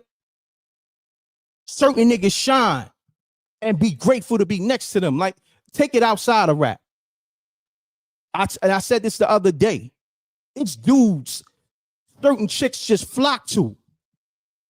You might be an ugly nigga, but the fact that he can't hit everything, you gonna get the trickle down box, right? And you get that. But it's a joint that you in love with that's on him, and he ain't even thinking about the chick. But so he may smash her and the curve her. You get mad at the nigga, like, yo, son, how you gonna do that to Cerise? You taking shit personal. You look, cause you know why? Cause you jealous. You like, damn, if I would have had Cerise, I would have wifed her. Why you gotta be careful of niggas who got a lot of admiration for you, because also with the admiration comes a lot of despise and hate. And I'm addressing this today and all days, and just with any situation I was in, I ain't fall out with nobody. Niggas fell out with me because I'm about my fucking business. And you know why niggas fall out with me? Because I go over and beyond and give them shit they ain't never supposed to get. Because there's always some fucking jealousy. If we gonna talk, we gonna talk. I got niggas I did business with, never had a problem with, never had an argument with, 30 years. I could call my man Sham. I did it already. Sham called the show. I could call my brother. You know, we did this a week ago. My brother, he's 35. Me and him never had an argument. My brother Ace, he's in the room. So all this shit, y'all niggas trying to, take it to the origin. Never bite the hand that feeds you. I'm gonna fall back. I'm gonna let the callers call, but I gotta put that out there. I'm tired of this shit. Mase ain't had to do nothing for nobody. He could have just got on and went about his business. Because it's all about self-preservation. That's biblical. Yeah, you can share with your brother, but you got to take care of yourself first. But I see a lot of niggas. They always come with that ungrateful mentality. Because you know why? Because that's them. When I seen niggas side with Jay-Z over the Dame Dash shit, I said, yo, first and foremost, Dame Dash didn't have to make that nigga a CEO. Okay? Dame Dash came with bigs. Dame Dash was the plug. Yeah, Jay-Z had the talent, but without that, without the money and the resources and the connects, I know how many nice niggas you know in your hood that ain't never gonna be the next superstar because they don't have the plugs or they don't have the right manager or they ain't got the funding or the finance. How many LeBrons or niggas that's nicer than LeBron and Jordan? What Jada said? How come it's a nigga nicer than Mike in jail that never got that shot? So now let's talk about that. Jada told you that. But you gotta do your homework. Yeah, you might be nicer than Mike, but if you ain't got that agent or you ain't go through college, it's certain, procedures you gotta go through to get to that. It ain't just about talent. Sometimes it's the person you know. So if Cameron didn't allow if Cameron didn't allow, I call him Jim Ron, that should be his name. But if Cameron didn't allow Jim Ron or Jim Jones around him, would we be having this conversation? So if Mase didn't throw Cam that alley-oop to get signed under Big, and look, it's so ill, Big died before he could sign Cam. And Cam still wound up signing to Undias. Because of what? Because of how Mase threw the alley-oop. And Cam, he put his work in. I think Cam, he ran down on a video set. I forgot. But still in all, it was like Big made a promise that he was going to sign Cameron on the strength of Mase bringing him to him. And Cam was nice. Because it ain't just Mase bringing Cameron to Big. Cameron was nice. He spit mad rhymes that Big was impressed with. So let me get to it though. Pace, mute your audio. I got you. Let's get to it, y'all. I'm gonna fall back because niggas on a different time, man. I'm gonna fall back. Niggas don't want to hear real shit. You know what I mean? A lot of niggas do, but the other niggas, they like that ungrateful shit. So I'm gonna fall back because I live in a grateful world. Other niggas live in that ungrateful world. Let's get it though. Speak your piece, good brother. Let's get it. Yeah. Can you hear me, M.Reck? Yeah, you good.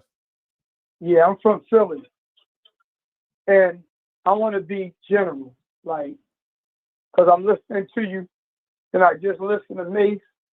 I was the whole bad boy, I was bad boy to IDIE. I'm over 50 years old. So I've been around since, JBM and all. Like I was in the streets when I was 13, 14. Gotcha, and I'm saying that to say, I know guys from New York that used to come to Philly that, that I was good with, back in those days. And I ain't going to say no names, but I'm sure you know a couple of them. Go from Philly? But no, from New York. Okay. A lot of guys, back in the day, they was giving out awards for the white lady for grinding in New York. Okay. You know what I mean? They was having meetings and giving out awards. Okay. But my main point is this. Cam and what's his face? Jim Jones, they know better. It's not on you, it's in you. Correct. I don't even go out no more. I ain't been going out for the last 15, 20 years. All the guys I know doing double life or they in jail for a long time or dead. Right now I'm Muslim, but I'm just saying that to say I'm from the street. And a lot of things that these guys do, they be going against everything they stand for. There's no way Cam and Jim Jones should be talking like this on the internet and all that. They don't come from the internet. They come from where you got to go out to talk to a girl. If you wanted to meet a girl, we had to go out and find them in our days. Yeah. And the mentality of these guys now is like they following the new millennium stuff. And that's Well, it ain't just Jim and Cameron and whoever. I know, bro. Hold on. I'll let you talk. Hold on. This is my show. Hold on. I'll let you rock. I'll let you rock respectfully. I wasn't finished though, but go ahead. No. Everybody's moving like that. You got niggas that ain't nowhere. You got niggas that never been outside the city, that's not even in contact with their brothers that live in the same city or in the same hood. You know what I mean? They contact each other through social media. So this ain't just a Jim and Cameron situation. This is where we at in the world. You got niggas that be in the same room, well, same apartment or the same house, and niggas is texting each other, or females texting they sister or their cousins in the same house. This is the way of the world. And I'm not saying that it's right, but this is where we at with it. This is because it's technology. You know what I mean? But I ain't gonna front. I got mad people I gotta get to on this phone though. I know. Cannot say I cannot say something, bro. Like I ain't even.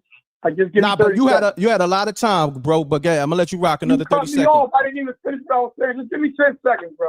10 seconds. All right, I'm gonna count to 10. Yeah. I've been listening to you, and you see how you just jumped on me and didn't let me finish. Like I was saying is general. When I first started talking to you, I said I'm being general. I'm being overall. So I'm talking about everybody. When I'm saying stuff, I'm talking about the majority. So, you know, you gotta, when people call in, you know what I'm saying, just some advice, because I'm going to start a podcast. No. I don't need, no. Yo, bro, I don't need no advice. Don't tell me I do this shit. Niggas is trying to do this shit. First of all, everybody tell me about my patience. My nigga, I said a minute or less, right? You rocking on 4 minutes, and you gonna tell me about what I need to do. I don't need to do shit with my show. That's another thing. Nobody don't tell Reck shit. Nobody can tell Reck shit. Only person that can tell me something is the God in me. Okay? That's the only person that can tell me something. Nobody can tell me nothing. So I put myself on and a whole bunch of other motherfuckers, ungrateful motherfuckers. Don't tell me about nothing. Flat out. Tell me you go to them niggas that you idolize, that they would never pick up the phone for you. They would never open a platform for you to talk. You tell those niggas. Because I let the world utilize my platform. Your favorite rapper, actor, ball player, and niggas I don't even know, whether from my town, for another city. So nobody can tell Reck nothing. See, that's why I said this ungrateful mentality. You're going to tell me something on my platform when I allow you to speak longer than everybody else. See, they go to ungrateful shit. That's why I said, let me get away for this ungrateful talk. Don't call my line. If you on that time, listen, you got a problem already. I don't want to argue with nobody. So if you got a problem with how I get down, I'm a grateful nigga. I don't bite the hand that feed me. I don't rock with any nigga that try to make justification for that. That's just how that shit go. You understand what I'm saying? I remember, think about it, right? Janie B, real quick. I'm gonna let you, speak. I remember back in the days, right? A mother, she would have kids. Say like she have an oldest son, and she has a boyfriend that becomes the stepfather now, right? Now, the stepfather is providing for the whole house, putting food on the table. All right, the pops is not there for whatever situation. I'm not gonna shit on the pops, but let's just say the pops passed away. Let's just say that he can't provide. So now the stepfather's providing for these kids, the home, and everything. Now, I'm not justifying nothing. Now, the stepfather, that's his wife, but he may do his thing on the side, right? We're not justifying that, right? But I remember mothers or wives at the time, they used to put their pride to the side and check their kids, because their son might say, Mom, why you allow, let's say that the step pop's name is Morris. Why you allow Morris to cheat on you? And the mother would check the son or check the daughter and say, listen, boy, don't you say nothing about your stepfather, because he put food on the table. This, that, the clothes on the back. And it's not your place. That's our business. Now, I'm not saying that the mother is supposed to allow that. But what I'm saying is she's letting you know what comes first. What comes first? She said, if I was emotional, we'd be on the street. That's basically what she's saying. She said, if I was emotional like you, we'd be on the street. And she's checking them from a place like, listen, boy, or listen, young man. What me and your stepfather got going on in our intimacy, that ain't none of your business. But just know, but just know, you got food on the table because I wasn't emotional. Mm-hmm. And that's the problem with a lot of you niggas. Y'all niggas is ungrateful and you're emotional because you was raised by your mother. See, y'all need to be raised by them old mothers, them old wives that check their sons. Or stepmother that said, yo, listen, boy, you emotional. Yeah, I'm mad at your stepfather for cheating on me. But you know what? I can't say nothing bad about him outside of that. How about that? Let's get to that. But Janie B, I'm going to land my plane. I just wanted to say that real quick. No, real talk. I wanted to hear everything you had to say. And I'm going to say this too, M.Reck. I told you this a while ago, but people like you and Mase and Cam, it's always going to be people around y'all that don't work as hard as y'all. That's always going to want your spot, but ain't going to do what you do. Like, this is just crazy to me. People coming on here saying what Mase should have did. Mase did what was on his heart to do that. But that was not Mase's job to put Cam and Jim together. Jim been crapping on Mase forever. Like, let's be clear. This guy is you look in the dictionary, you're going to see Jim Jones' face, hater. Toxic or hater, there go his whole face. Hater. Like what he really want, and the world ain't saying this, but I'm talking to you, M.Reck. Mm-hmm. What he really want is what Mase and Cam got. Exactly. A true friendship. And he's never going to get it because he ain't never been nobody's true friend. Because he was always, you know why? You know why? Because he was always trying to capitalize. That's why. Mm-hmm. That's why. Mm-hmm. So, and then also, he never had what they had. See, Jim Jones put his work in terms of he worked to be a better artist. We give him that. Right. He works hard at that. He stays in the studio. I witnessed that directly. You know what I mean?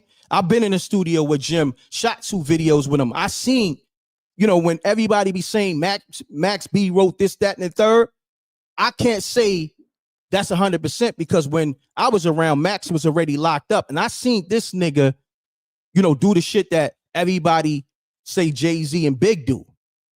You dig what I'm saying? Don't write shit. Go in the booth, put the headphones on, and come with the bars line for line. I seen that firsthand. I got the videotape. That's on YouTube.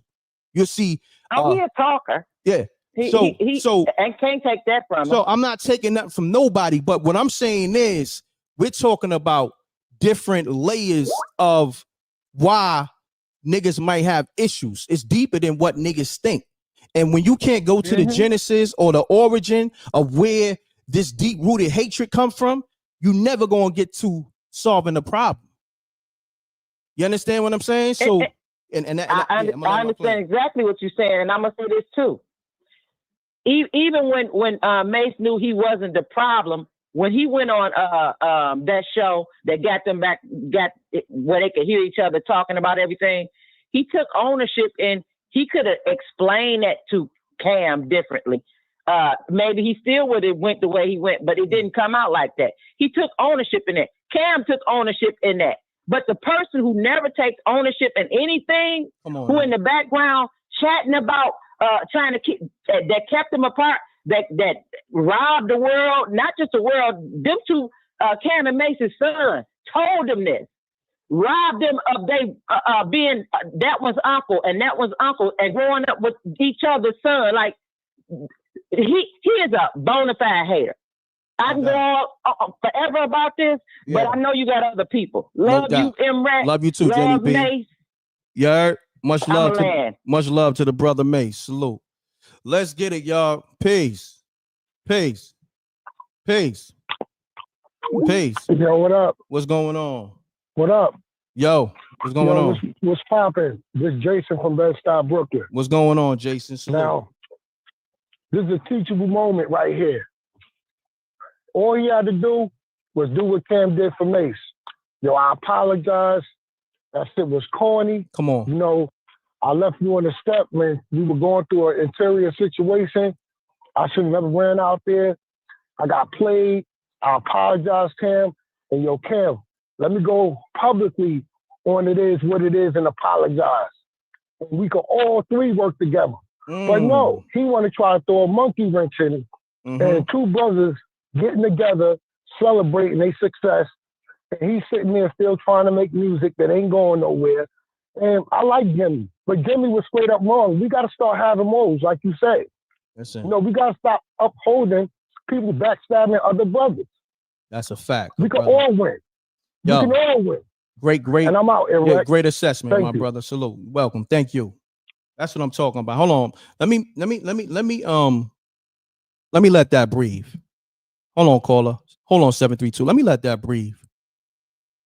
You know, a lot of people, you know, you got to take accountability, and a lot of motherfuckers be emotional. Like me, right now, I'm also passionate about this situation because I'm all about my business, and niggas get it twisted. You know, but you got some niggas that get emotional and they'll fuck up everything. You know what I mean? Because you got to remember, those emotions are temporary feelings.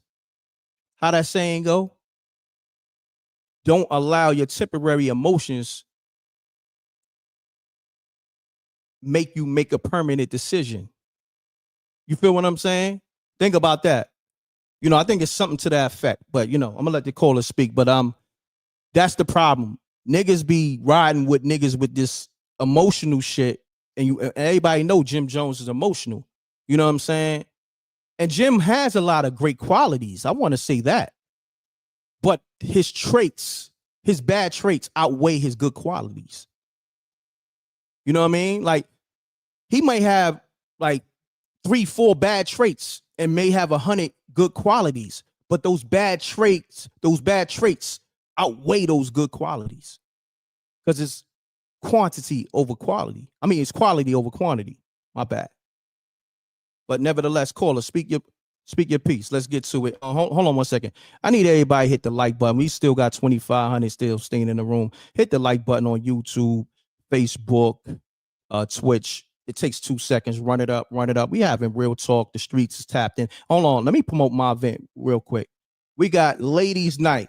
Okay. Hold on. Let me run a commercial. And call. I got you. You've been patient. I got you. 732. I got you. Hold on. Just hold on. I got you. Let me run this commercial for the Ladies Night event. I got January 31st, Baltimore, Maryland. Okay. I'm throwing alley-oops. Been throwing alley-oops. Let's get to it. Let me run this commercial real quick, and we're gonna get back to the calls. It's going down Friday, January 31st. M.Reck TV presents Ladies Night Out. We need all the ladies to pop out. It's going to be a night of fun, laughter, and entertainment. We got comedians and singers such as Erica Nicole Clark, Ray Diva, and R&B vocalist Gina Rose, and more. It's going down at the La Familia Soundstage in Baltimore, Maryland. Make sure you get your tickets now on eventbrite.com. We also got DJ Moschino killing it on the 1s and 2s, plus a special performance by M.Reck. Doors open at 8 p.m. Ladies Night, sponsored by Shantae Stanley at Inshore with Shantae. Peace. 732, you there? You're right. All right, salute. I want to salute you for your patience. See, people like you, I don't even know what your energy is, but just off your patience alone, it's going to go a long way with me. So state your name, where you calling from, good brother. Salute. Yo, Reck, what up? It's Malik Lowe, yo, Sham people. Okay, salute. You know, Sham is my brother. Salute to you, Malik Lowe. I want to say this. I don't know if you heard me, and I'm going to let you speak. I mentioned Sham earlier. I don't know if you heard it. Sham is somebody, and you know, I've been in business with Sham like 25, 30 years with the gutter music mixtapes and all that. You know about that, right? Well, yo, hold up. Before you even say that, let me just say this. This is why I call. I'm just calling to let your viewers and everybody know, like, yo, son, you always been a stand-up dude. You know what I'm saying? Always been a stand-up dude. I was there when you and Sham even got down and even started doing y'all business during the DVD mixtape era. You know what I'm saying? That's a fact.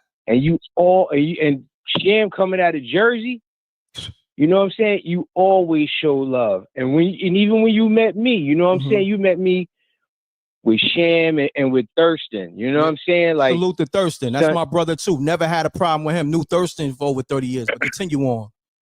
Yeah. Like I'm just calling to validate how much of a stand-up dude you is, son. You always been a nigga that's, you know, been stand-up, salute. And no one can ever put no kind of smut on your name or your brand, son. It's word up. Nah, salute. Appreciate you, Malik. Malik, Low, my bad, man. I'm just thinking of mad shit right now. Malik Low, what's happening, good brother? Appreciate you. Yeah. All right. Let's get it, y'all. So my brain is working. I'm thinking about this event. I'm thinking about these calls. I'm engineering. So pardon me. My sometimes my shit over circuit because I'm doing a lot of shit. I'm live. You know, I'm doing content. I'm you already know I do a billion things. But caller, state your name and where you calling from. Peace. I'm calling from Brooklyn. Hello? Yeah, what's going on? Your phone sound a little spooky. Hi. You good? Okay, hold on. Yeah, hold on 1 second.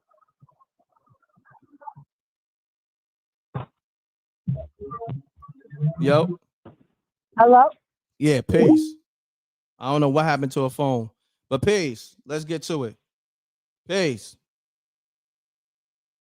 Peace. Yo. Yeah, you me? live. You got me? You live, good brother. Yeah. I bet, man. Appreciate that. But I got a few points I want to make. First, your point about gratitude was on point when it comes to this whole gym situation, because I think the reason why I want to get into how Jim got to that point, because Jim takes everything that he did for Cam and give it a premium, and everything that Cam and him did for him, he speak on it with a discount. So now you feel like you owe something, but the reality is he brought nothing to the table. So all the things that he did was to keep his stay, and he did that. So to me, Jim should run a master class on making yourself valuable when you wasn't valuable. So can't nobody take that stuff away from him. But yo, you got what you got from it. You got money, you got to travel, you live in an entirely different life. Now you can stand on your own without Cam. And that should be enough gratitude. See, that's how you know that he could have never been down with 50 Cent, because 50 values loyalty. 50 Cent his own self. He'll never beef with Dre because Dre found Eminem. There you go. So it goes to my point, what I was saying. Yeah. Goes to my point. Jim is 50. Cam is M, and for them, Mase is Dre. Come on. You know what I'm saying? So goes back to my point. Salute to you. You see these dudes. See, you got to understand, when you don't have that type of moral compass, you can't think along those lines. So I want to salute to you. You know what I'm saying? A lot of people don't have that. You know what I mean? Check this out. Yeah. One other point too. Yeah. And because I know he listened, probably. I'm going to say this. Mase, I pray Cam be careful, because that dude can hurt him. He's capable of it. I'm not saying he will or anything, but he's capable of it. And I don't think Cam is capable of that towards him, because I think he got too much love for him. But when people are jealous of you, they can do anything to you. Like, he got to stay away from him. I said that earlier. You know what I'm saying? Yep. Yeah. And also, people also got to understand that it's in Jim's best interest for Mase and Cam to not be in one accord, because when those two dudes are back together, his position drops. And he ain't gonna be able to swallow that pill. Right. Well, because from the get-go, the reason why he was giving him his mother's house, his grandmother's house and all that kind of stuff. He was trying to get in position. He was trying to get in position. You know what I'm saying? And then this brings me to a whole other point. What Dame was saying, I never let it go. Dame said, I don't like having men around me because I prefer women because the dudes that come around you be wanting your spot. Stop there. I mentioned Dame Dash also. And then also, that's my mentality. That's why I got this ladies' night event, because niggas always want your spot. I experience that all the time, no matter what. You understand what I'm saying? And that's why I always show the ladies mad love. I don't know if you're new to the show or you've been tapped in. I always show the ladies I've been love. tapped in. So you know what time to time. Yeah, continue on, my brother. You on your shit right now. Salute. First, shout out to Jeannie B. She be on it. Shout out to Mother Earth. You know, it's going down Friday. My bad. Peace to the earth. My bad. I hit the wrong button. Yeah. So one other thing too. So when you take a look at this whole situation with how all these guys go, man, ultimately Jim can't do better. Like, I don't want to disrespect anybody's moms or anything like that, but look at how she behaves at her age, and look at how he behaves at his age. They the same thing.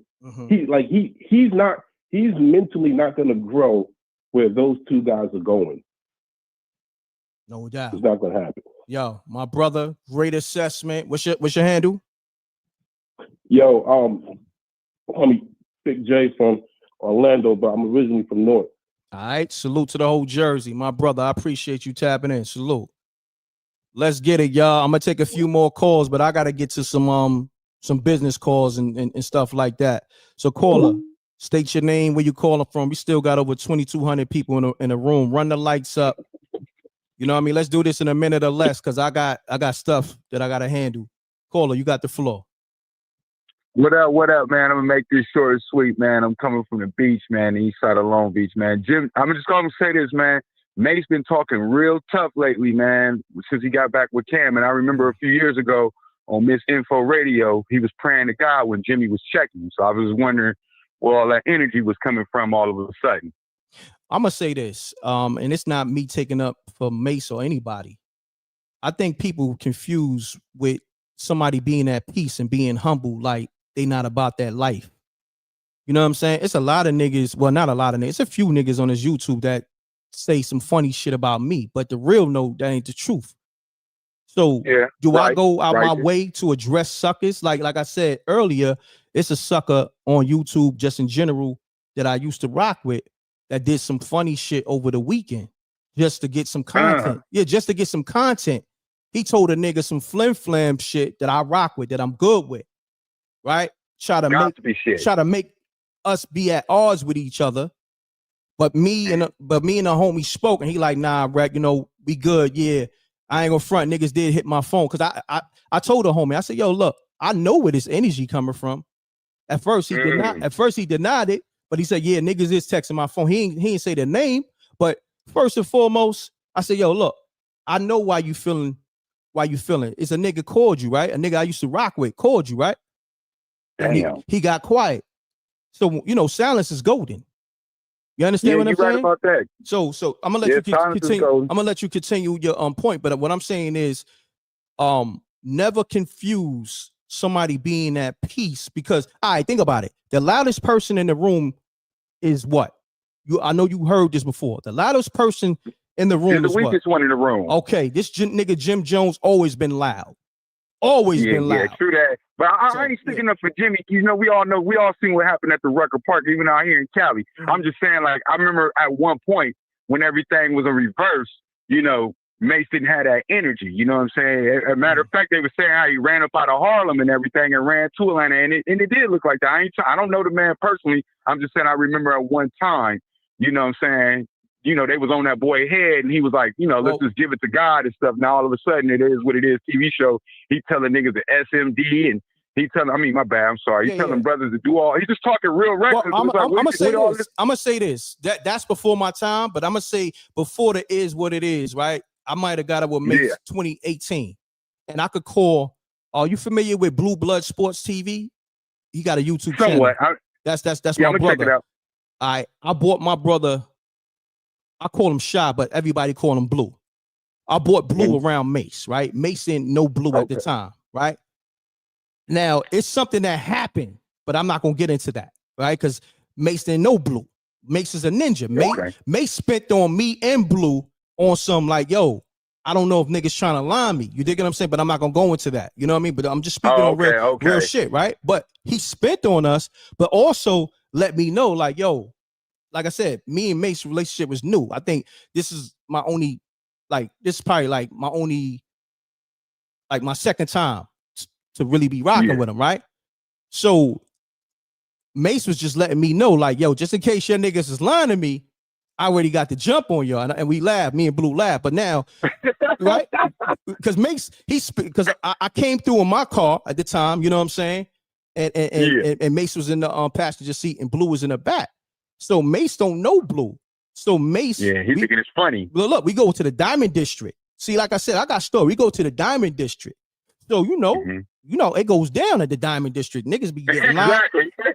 nigga about to buy some shit. So he still don't know me. Then he got, yo, why is man here, right? So Mase, instead of getting back in the whip with me, Mase spent off and got up in like a Uber or some shit, right? This is just real talk. And called me and was like, yo, I don't know what you and your man trying to do, but yo, I'm over here. You know what I mean? Yo, meet me at a restaurant, right? Like that. But that wasn't the time we was on. But I respect it because so many niggas was ungrateful or try to line them, right? So now look, I feel you. Now look, you saying what you saying about, you know, niggas running Mase out of Harlem. Now Mase get back in the car after, you know, he spent on us. We got back up. You know the first thing he said to me, and I could call Blue on the phone right now. He said, yo, Reck, let's go to Harlem. This is before the Is What It Is. This is, like I said, 2018. He said, this back, look, okay. You know what he said to me? Yo, Reck, nigga said I can't go to Harlem, right? He said, let's go to Harlem. I said, you sure? He said, hell yeah, nigga. And mind you, my car wasn't tinted. You know what I mean? Now let's keep it funky, right, though. I'm gonna keep it real with you. This is me from the outside looking in. You got more insight than me. I'm just gonna put it like this. I want to land my plane here. He said, "Let's go to Harlem." Not just Harlem. Go ahead. Not just Harlem. This is when him and Cam still got the issues in Jim. Let's go to Cam. Okay, all right. He said, "Let's go to Cam Block." We went to 139th and Lennox and 140th and all that. Yeah, this is facts. You know what I mean? Okay, I gave niggas a little sample of this some years ago. This is facts. And I could call Blue Blood Sports TV, my brother Blue, and he can confirm this. Blue probably tapped in. Yo, Blue, if you tapped into this live, call up, please, because Blue was there. Mase is like, yo, let's go to Harlem. Let's go to Cam Block. Let's go to Big L Block. Let's go through all the blocks that niggas said I can't go back to no more. Go. Yeah. This is facts. And I never said to Mase, like even when he called up today, like an hour ago or whatever, I never said to Mase, yo, Mase, nigga said you can't go to Harlem. This is Mase on what he on. Because at first, he's still trying to, you know, because I'm from Brooklyn, grimy ass Brooklyn, East New York, you know, and East New York was known to be lining rappers up, you know. If you know the history, you know the history. That you know that I know about Brooklyn. I got some family out there. Like I said, I'm out here on the West Coast, so I'm outside looking in. But I know about New York City very well. Yeah, that's not my MO, but I do know the wolves that get down like that. You dig what I'm saying? Yeah. So exactly. So what I'm saying is to you, I'm going off my personal experience. Like I said, all that shit that happened in the past before my time, I can't speak on Mase's behalf on that. But for me, shit that what I saw, and the shit that he told me that I probably would never tell the world, I was like, damn, this nigga, he's official. Like I said, nigga put me in a position to get 7 figures just by being around him. You know what I'm saying? Now let me ask you this. And I'm gonna get off the line because I know you got 22 people up in there. I don't want to hold you up, and you know what I'm saying. But let me ask you this though. So at one point, Jim Jones was Cam's muscle, right? And Cam admitted that. When did Jim Jones stop being the muscle for Cam and stop being the tough guy where they feel like they can get at him crazy? Because you know what I'm saying. You know, if you're a rider, you always gonna be a rider. If you're a buster, you're gonna always be a buster. So if Jim Jones always been a buster, when did he become Cam's muscle back in the day? Like everybody was screaming. Because I'm gonna tell you, when I came out, out here at West, when Jim Jones come out here, he's good, man. He be rolling dolo and everything. He had a few issues, but he still be Jim. You know what I'm saying? So I ain't saying he got a loud mouth everywhere he go, but I do know that I see him on the streets and he do be really kind of, running his mouth like he do in person. I don't know about all that. I know when Jim is with a gang of niggas, that's when he feels strong. When he for Dolo, that nigga quiet. He was with a gang of niggas. I'm just saying, in my town, when I see him and like I'm gonna be honest with you, I don't got a personal issue with Jim, but it's business that he ain't do right by. But I'm not tripping because look, I got my money. You know what I'm saying? I took mine. Yep. You know what I mean? I told the story. You know what I mean? Yep. So my thing is it's about respect.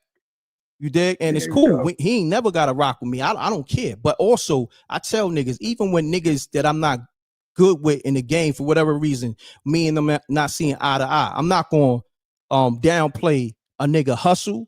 I'm not going to downplay a nigga. He's probably one of the best Dipset rappers to this day because of you got to give him his props, man. He on a hip hop tip.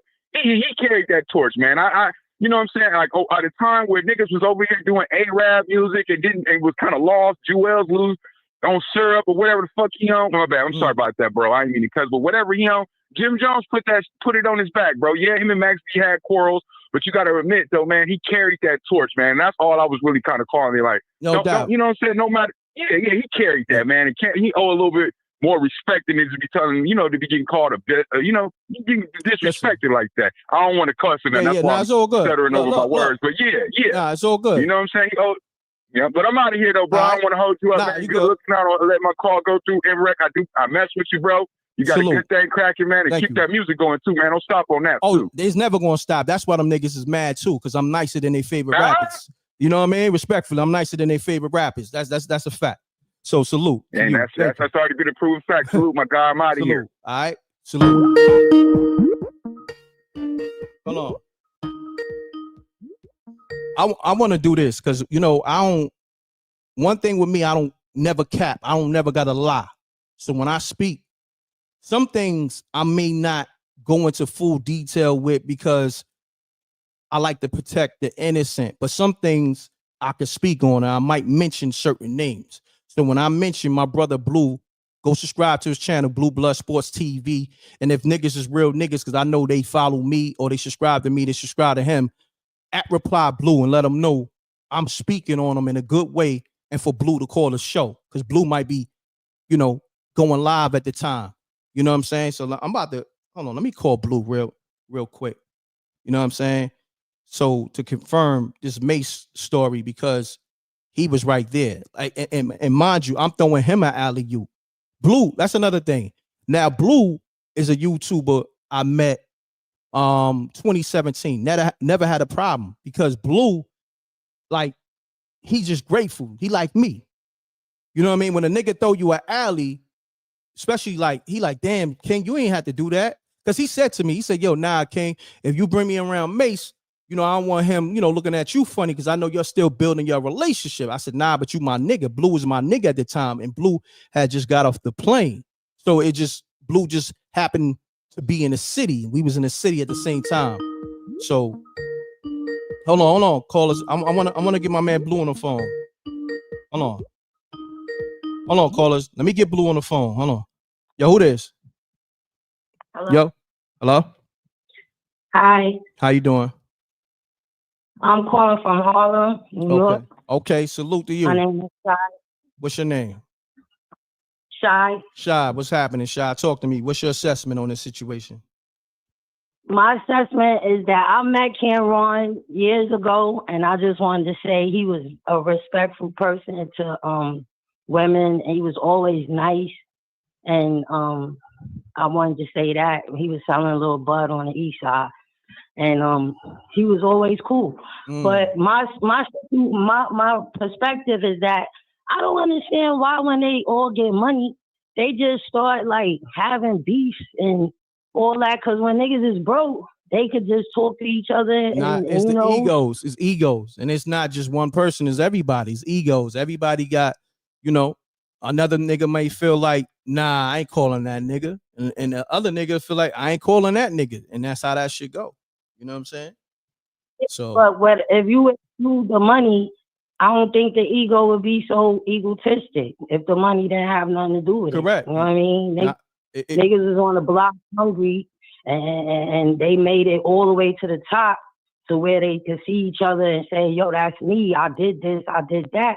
I mean, I think they should come together and let all the other shit go. Like, you know, and just work on moving forward to what position they is in now. You know, you can't always carry dead weight if you try to achieve more things in life. That's a fact. Great assessment. I appreciate you. But I wanted to say to you too, I was calling the first time and my phone, I had you on speaker, but you sound the same way as you sound on live, so I couldn't even tell a difference. But I wanted to say thank you, bro. I love you. I love all of y'all. I love all the black rappers. Thank you. I love You're all welcome. of y'all, and I think we need to spread more love than hatred. And I don't care how much money, ego, and all of that. We need to do. You know what I mean? I'm with you. I appreciate you. So Thank I you. wanted to say God bless. God and bless. everybody have a good day. And thank you too. for answering my call. No doubt. Peace and blessings. Bye-bye. Thank you for calling the show. All right, peace. See, I love gratitude. Gratitude get met with gratitude. Appreciation get met with appreciation over here. Hold on, y'all. Let me call Blue. Let me call Blue, y'all. Let me do what I want to do. I'll let y'all call. But shouts to Bill O. Jim took it to the internet more than once, now facing karma. Chicago says, salute. We got much respect to you, Cameron. Thank you, Bill. Appreciate you on the super chat. Shouts to the whole Chicago. I got a lot of love out there. Chicago, Detroit, of course, New York, Baltimore, of course, DC, VA, NC, everywhere. Salute to everywhere. All right. I appreciate the super chat. So let me try to get Blue on the line, y'all. I'm gonna go back live with y'all because I see y'all rocking with the channel and rocking with this conversation. And you know, other people's not gonna open the line like this. You know what I mean? So be grateful that you're able to, you know, get through, but also give your assessment. All right, hold on, callers. Let me get Blue on the line. Let me get Blue on the line. Hold on. Hold on, y'all. Hold on. Let me get Blue on the line. All right, do me that favor. Just be respectful. Let me get Blue on the line, man. Just hold off. You ain't got to keep calling right now. All right, y'all got to listen. Yo, I'm trying to get Blue on the line. Fall back real quick. Hold on, y'all. Hold on. Hold on, let me see. He might be live, but let me try to text. I mean, let me try to FaceTime him. I don't know.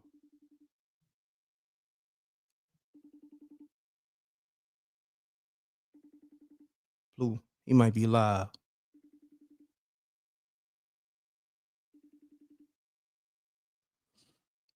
Well, I'll get Blue up here maybe later on, whatever. But damn, I'm live 2 hours. Hold on, let me run this commercial before I get to these calls. Run the lights up. Run the lights up. Let me run this commercial. This ladies' night commercial. It's going down. Get your tickets now, okay, on Eventbrite, okay? M.Reck TV presents Ladies' Night Out, okay? Let's get to it. January 31st on the ones and twos, DJ Moschino, okay, my brother, Reckmobb. That's another thing. I throw alley-oops to now Moschino. He's a subscriber. And he became Reckmobb family, but he's a subscriber. Gina Rose, a subscriber. She's going to be performing on that stage. Moschino is a DJ. He's going to be on the ones and twos. But these are my subscribers that I'm breaking bread with and also throwing them out opportunity. You understand what I'm saying? Like, this is, and if I get deep, Moschino been rocking with my brand probably like four or 5 years now, and I haven't even met him yet. But yet, we was able to do a lot. So at this event would be my first time meeting him, and we've been rocking 4 or 5 years already. To show you, like, I could show you better than I could tell you my subscribers get to shine and eat with me. This is a fact. I'm different. So when we talking about this shit, I'm talking about it from a whole different perspectives. Because all I did was throw alley-oops all day and got nothing but niggas biting my right hand that I fed them with. You understand what I'm saying? But I don't blame them. I blame how they was raised. You know what I mean? Because I came up with nothing. And I came up with that mentality of nobody got to do nothing for you. You understand? So when you got this entitlement mentality, that's where shit goes wrong. Nobody got to do nothing for you. You understand? So this is a whole fact. So let me run this commercial and then I'll go from there. I probably may keep this live going or I may go live later. But let me run this commercial. We got DJ Moschino in the building. Make sure you follow him on Instagram and Facebook and all that fly stuff. Let's get to this ladies' night commercial. It's going down Friday, January 31st.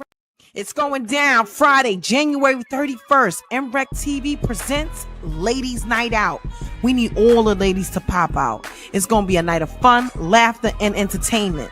We got comedians and singers such as Erica Nicole Clark, Ray Diva, and R&B vocalist Gina Rose, and more. It's going down at the La Familia Soundstage in Baltimore, Maryland.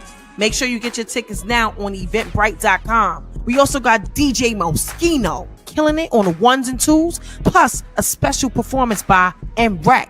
Doors open at 8 p.m. Ladies Night, sponsored by Shantae Stanley at Inshore with Shantae. Peace. Yeah, we back, y'all. You know we gotta promote what we got going on. Make sure y'all get your tickets on Eventbrite for this M.Reck TV presents Ladies Night. A lot of ladies gonna be in the building. Salute to China Black on the commercial. Incredible talent. Bars is on Jupiter. Vocal tone unmatched. Flow is unmatched. You know, my lady. Salute to Gina Rose. Incredible vocalist. Salute to SJ. Incredible voice. Salute to Ray Diva touching that stage. Salute to Erica Nicole Clark, comedian, tearing that stage down. Ray Diva is a comedian. Also, salute to Lou for throwing the alley-oop because I didn't know Erica. Erica's in the Southside Slugger trailer. So my brother Lou, that I never had an issue with, he was in Best Friends. He played Tito in Best Friends. Okay, he wrote and directed the Southside Slugger. Okay, credible actor. Through the alley-oop for me to meet Erica. Erica's an incredible comedian. She's also Mr. T's daughter. All right, the real Mr. T. So salute to Lou. I know he was in the building earlier, but yeah, you just gotta be grateful, man. You know what I mean? That's my thing. When you're grateful, you can never go wrong with your homies, your brothers, your sisters, because think about it, right? I'm grateful that you my brother. And some people may be like, that don't make sense. You know why? I'm going to say this. I'm grateful for my brother Ace. I said this before. Ace is the reason why I got one of my first major deals. I didn't sign a deal with Universal. At the time, Ace and the people from his school, his friends from his school, used to call up the VA radio station. Had a record at the time called Toss the Paper that was ringing off, of course, in New York and mad other states. So Ace, he might have been 13, 14, used to call up the radio station every day, right? And mind you, I was getting airplay, but the fact that, you know, at one time, you know, the call requests, that meant a lot. You know what I mean? For the records to get more spins. You know, at the time, the personality or the DJ or the program director respected when you had people calling up for your record. So at that time, my brother, I only asked him to do it one time. I said, yo, Ace, call a radio station for me. him and his peoples went crazy. He had the whole school calling up this VA radio station requesting that M.Reck toss the paper record. It was featuring somebody else too, but I'm not giving him no way because he's an ungrateful motherfucker. You know what I mean? It was produced by PF Cutting though. I see that. Like I said, I've been in situations where I threw alley-oops where niggas was never gonna get that look, and niggas still came at me sideways. So my shit is, I'm not gonna give you that acknowledgement. I'm gonna speak on the situation, but I'm not gonna speak on your name because when I was promoting your name to the world for free, and it was priceless for me to do that, you was ungrateful. So I'm never gonna do that shit ever again.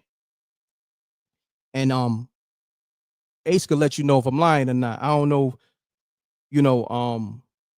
real quick, I might want to just get Ace on the phone. He might be at work for like just 30 seconds just to speak on that time when he had his whole school calling the radio station for me. You know what I mean? Because if we're gonna speak on real shit, yeah, it's we talking Mason Camp, but I'm talking real shit that's happening with me and mines.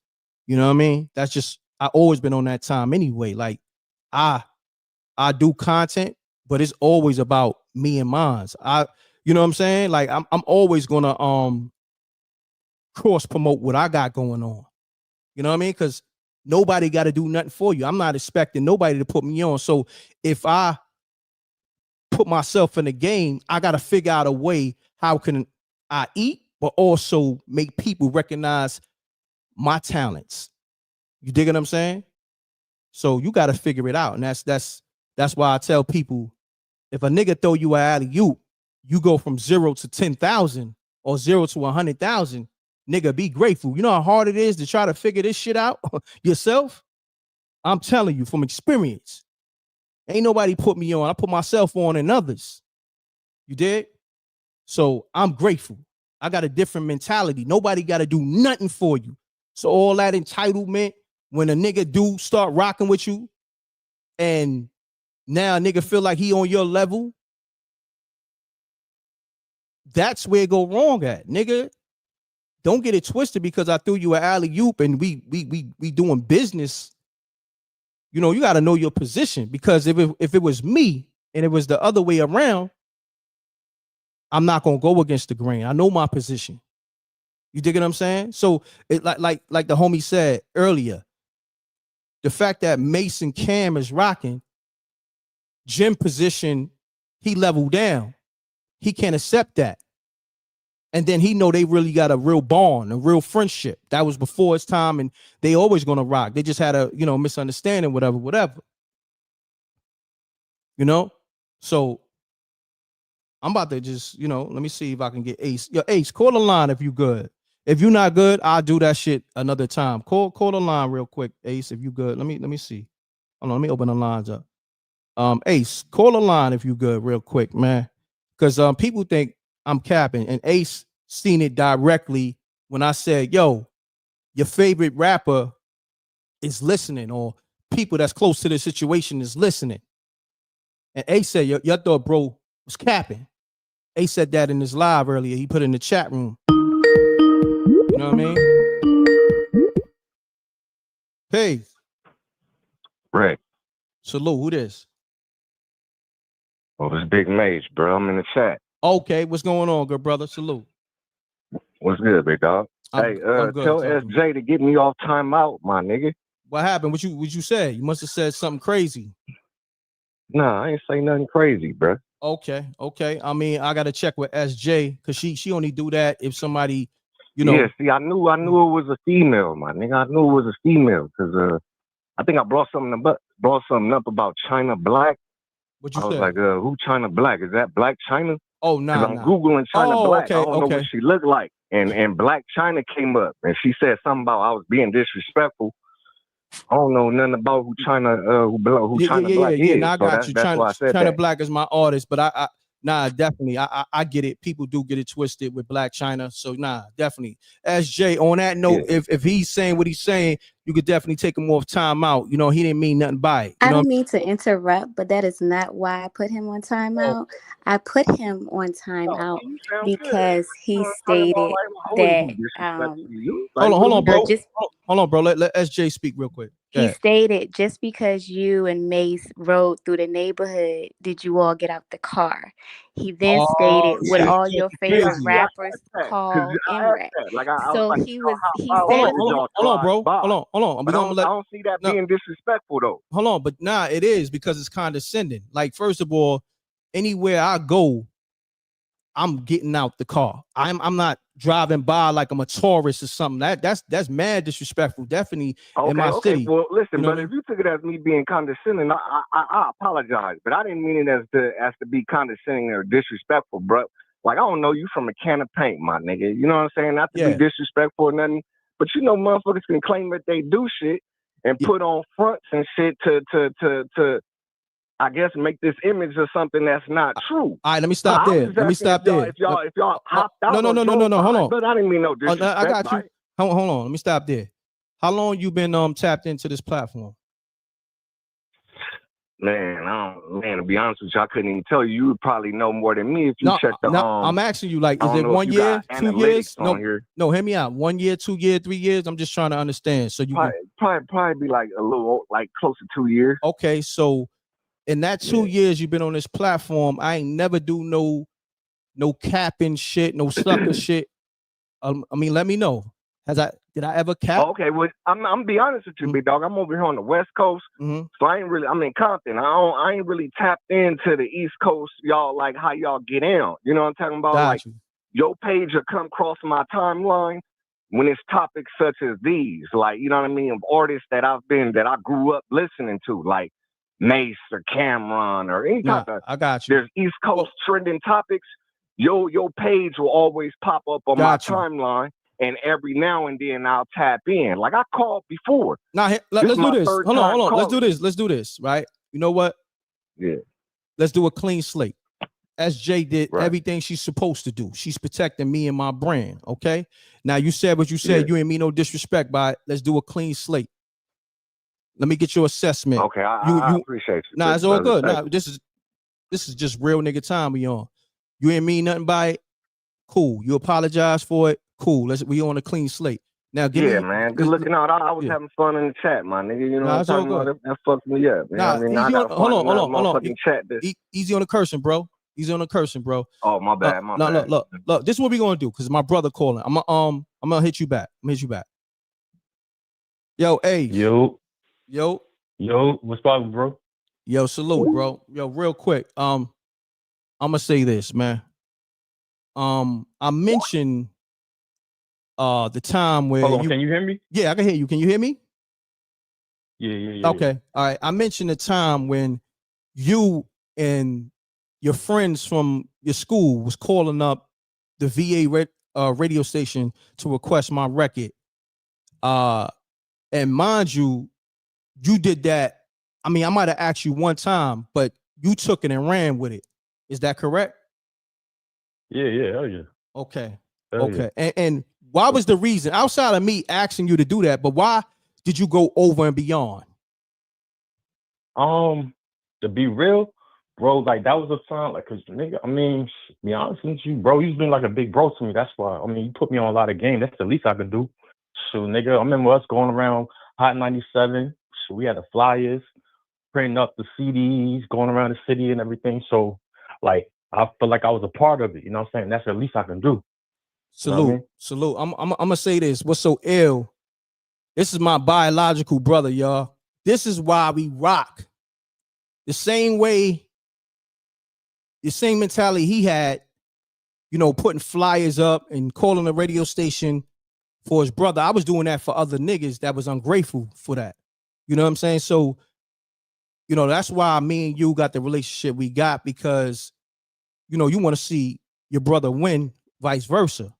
You know what I'm saying? Right. So I'm breaking that shit down to people like, yo, if a nigga got some ungrateful energy in his heart, you got to get away from that nigga, because even if he got admiration for you, that hate that he got in his heart is going to come out, and that shit can kill you. You know what I mean? Especially if a nigga close to you.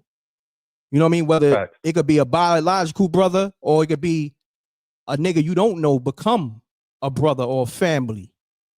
When you see that, you better cut that shit out like it's cancer, because it can kill you.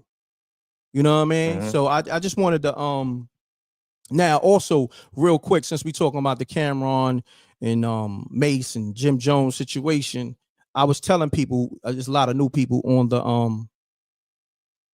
in the chat. Real quick, I want to highlight your name while I got you on the phone. I'm trying to see what was your last chat. I want to highlight your handle. Damn, I'm going through so many chats. But anyhow, I was here we go. Salute, big bro. The fact that, you know, I don't want to put your age out there. Let's just say this. Oh, for over 30 years, you've been my blood brother. Have me and you had any fallout, argument, dispute? Never. And why is that though? I guess two men that I don't know, we got the same, like, our mindsets, we on, I don't know, most of the time we always talk about business, family, like, we just connect. I guess based on our core values, our principles.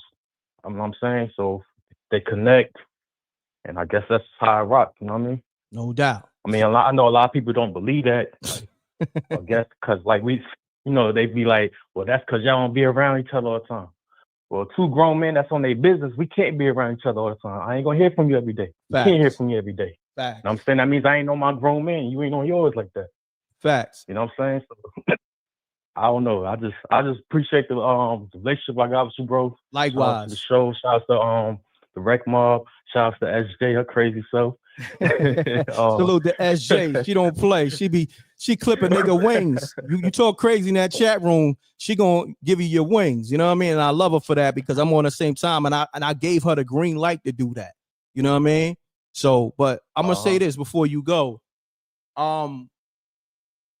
Earlier in the show, when I was saying, yo, look, the streets is tapped in, and I said Mase, Cam, and people that's close to the Is What It Is podcast is tapped in, right? You put out a chat. Right. What was that chat? You put out a chat. After I said that, you put a chat out. And what was that chat you said when at the Mase call? I said something like where y'all said, like, y'all be thinking like, when bro said that, like don't believe in the numbers, like dudes, like people really be like tuned into the show, celebrities and all. And then boom, what you know, we was just talking about Mase and Cam, and look who called up. Come on now. Come on now. Look who called up. Come on you know now. What I'm saying? And it's not just him. It's other people too. Other niggas, they all in the bushes. Your favorite YouTubers, the YouTube Bum Squad, and you know, AKA, you know, the YouTube squatters. You know, everybody's tapped in the streets, the ladies. This is my real brother, y'all. This is my biological brother. I never had an issue with. So if I never had an issue with my biological for over 30 years, what the fuck you think I look like having an issue with a nigga that I ain't even grow up with, or a nigga that I ain't grow up in the same household with, or a nigga that don't share the same blood as me? Are you crazy? Like, my thing is this, right? Especially like, look, if I'm throwing a nigga alley-oop, right? If I'm going over and beyond, that's just how I give it up, right? I don't owe a nigga nothing. 9 times out of 10, I don't know niggas like that.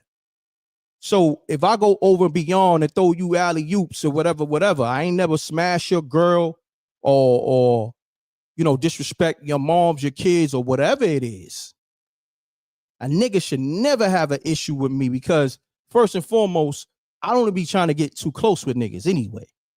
You understand what I'm saying? I'm about my business first. You know, and I'm trying to tell niggas, because everybody be trying to hit me up. Yo, Reck, I'm trying to get next to you. Yo, Reck, I'm trying to build with you. Yo, Reck, I like your energy. I don't connect with everybody, you know, for that reason, because my energy is different. And what happens is niggas get around me. Yeah, they rock with me from afar, but when they get close to me, they be like, damn. You know what I mean, niggas? Just like homegirl, she just said it on the phone. Like, yo, you really, like, the same way you sound on YouTube is the same vibe I got when you call me back. When I see people, they be like, yo, dog, the same way you are on YouTube, you that in real life. You know what I mean? And they say, yo, you know what I mean? YouTubers I met, they act like they one way, but then when I meet them, they not that. Or how many rappers I met, these niggas put on a facade. So I tell niggas, this is not an act. I'm not rehearsing. I don't know how, like I wake up in the morning and just be wrecked. I don't know how to be nobody else. I don't know how to, put on a costume and put on a facade. You know what I mean? Mm-hmm. So when niggas get around me, they be like, damn, this nigga, yeah, I see him show all his subscribers love and all his callers love. But then when I go over and beyond and do shit for niggas that, you got to think the shit, it took me a minute to get where I'm at. So if I throw a nigga alley-oop, some shit that took me 20 years to get, so what is that really saying? What kind of nigga I am? If like, say for instance, if a nigga been trying to get in the game, his whole life or never even expected to get in the game from this aspect, from a real boss perspective, and I put a nigga in position to be in that realm, what does that say about my character? Now, mind you, I'm not getting nothing out of it really, because I am who I am. You know what I'm saying? I don't gotta do that for a nigga, because I don't owe that to nobody. I owe that to myself and my kids. So let's take me out the equation. So when Ace put a nigga on to his hustle, right? You killing them with the slips. You put me on to the slips. So if you put a nigga on how to get money with the slips, right? A nigga you don't even know like that. Let's just say a nigga you met through me. Now you'll build a bond, right? And y'all got your own relationship now. Y'all getting money together. It's all good. Now you put a nigga on to getting 100K in like 2 months. And a nigga got mad at you because he hit me. He goes, yo, Reck, your brother Ace, the nigga hit for 10 bands and he could have put me on to that play. Why he didn't send me that same play? Mind you, you might have put that parlay play in on some quick shit. You know how sometimes you go live, doing live betting and you just jump on it and you might just hit a lick. But a nigga so ungrateful that he'll be more mad that, oh, Ace hit for 10 bands, but I ain't know this nigga until I met you, Reck. But this nigga put me on to 100 bands. See, he not looking at it from that perspective. Now, nigga, be grateful that you even know Ace, because without myself and then also Ace, embracing you, you was able to get 100 bands. But the fact that you couldn't, I guess, get in on that play, and Ace did that in the spree of the moment, because sometimes it's in the moment, especially with the live betting. You understand what I'm saying? A nigga mad at you over a business decision you made, and it was more or less, I got to catch this play right now, because if I don't, I'm gonna miss it. You know what I mean? And with the live betting, sometimes you only got 5 seconds, right or wrong. Sometimes less than that. You ain't lying. You already know. Facts. So I'm giving scenarios to when a nigga want a problem with you, no matter what you do for a nigga, he always gonna have a problem with you because that was in him. So no matter, I mean, what you think that's question though? What you think that stems from? You think that's something that happened in somebody's childhood or something like that? That's why they like that? I mean, I think, like I said, it's how niggas was raised and how other people might have did them. But I tell people, when you dealing with myself or you dealing with somebody like you, my brother, like how you was dealing with other people, please don't bring that over here with me and mine. Because we don't rock like that. We different. We a rare breed. You know what I mean? You should appreciate to be in the presence of us, because this is real brotherhood. This is real live nigga shit. Because outside of us being official, we don't put niggas on to helping niggas with their credit. We put niggas on to getting money. We put niggas on to, real estate. I could go on and on. Shouts to my man Done Right. It's shit that you put a nigga on to that embedded a nigga life. A nigga trying to have a problem with you should check himself to be like, damn, my nigga, this nigga put me on to some life-changing shit. How can I even try to have any quarrel with this man in any kind of way? Like, especially something small. You know what I mean? Like I tell people, if it ain't no, I mean, you mention it, like, yo, bro, like, name something that if you have a issue with somebody, name some of the name a list of things. It ain't gotta be a lot. Name a list of things that'll make you step away from a nigga.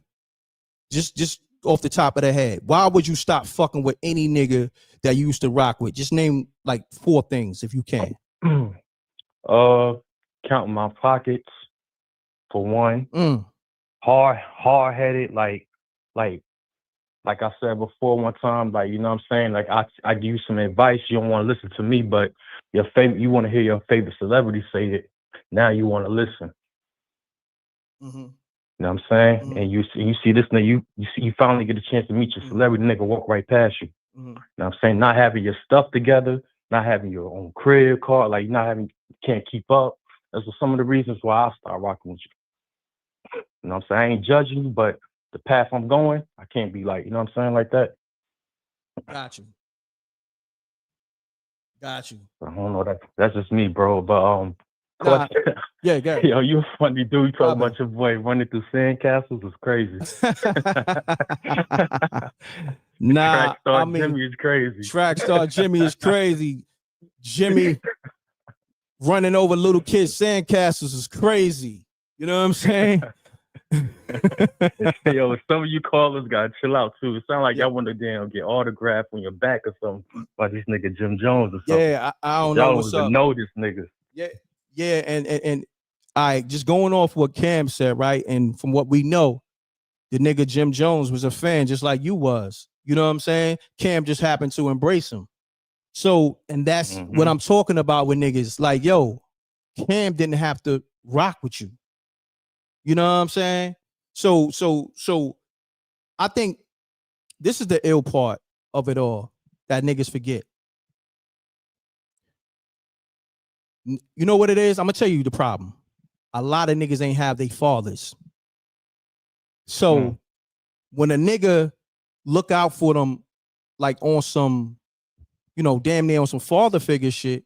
But say for instance, all right, a lot of niggas ain't have their fathers. So when they fathers do come in their lives every now and then, right?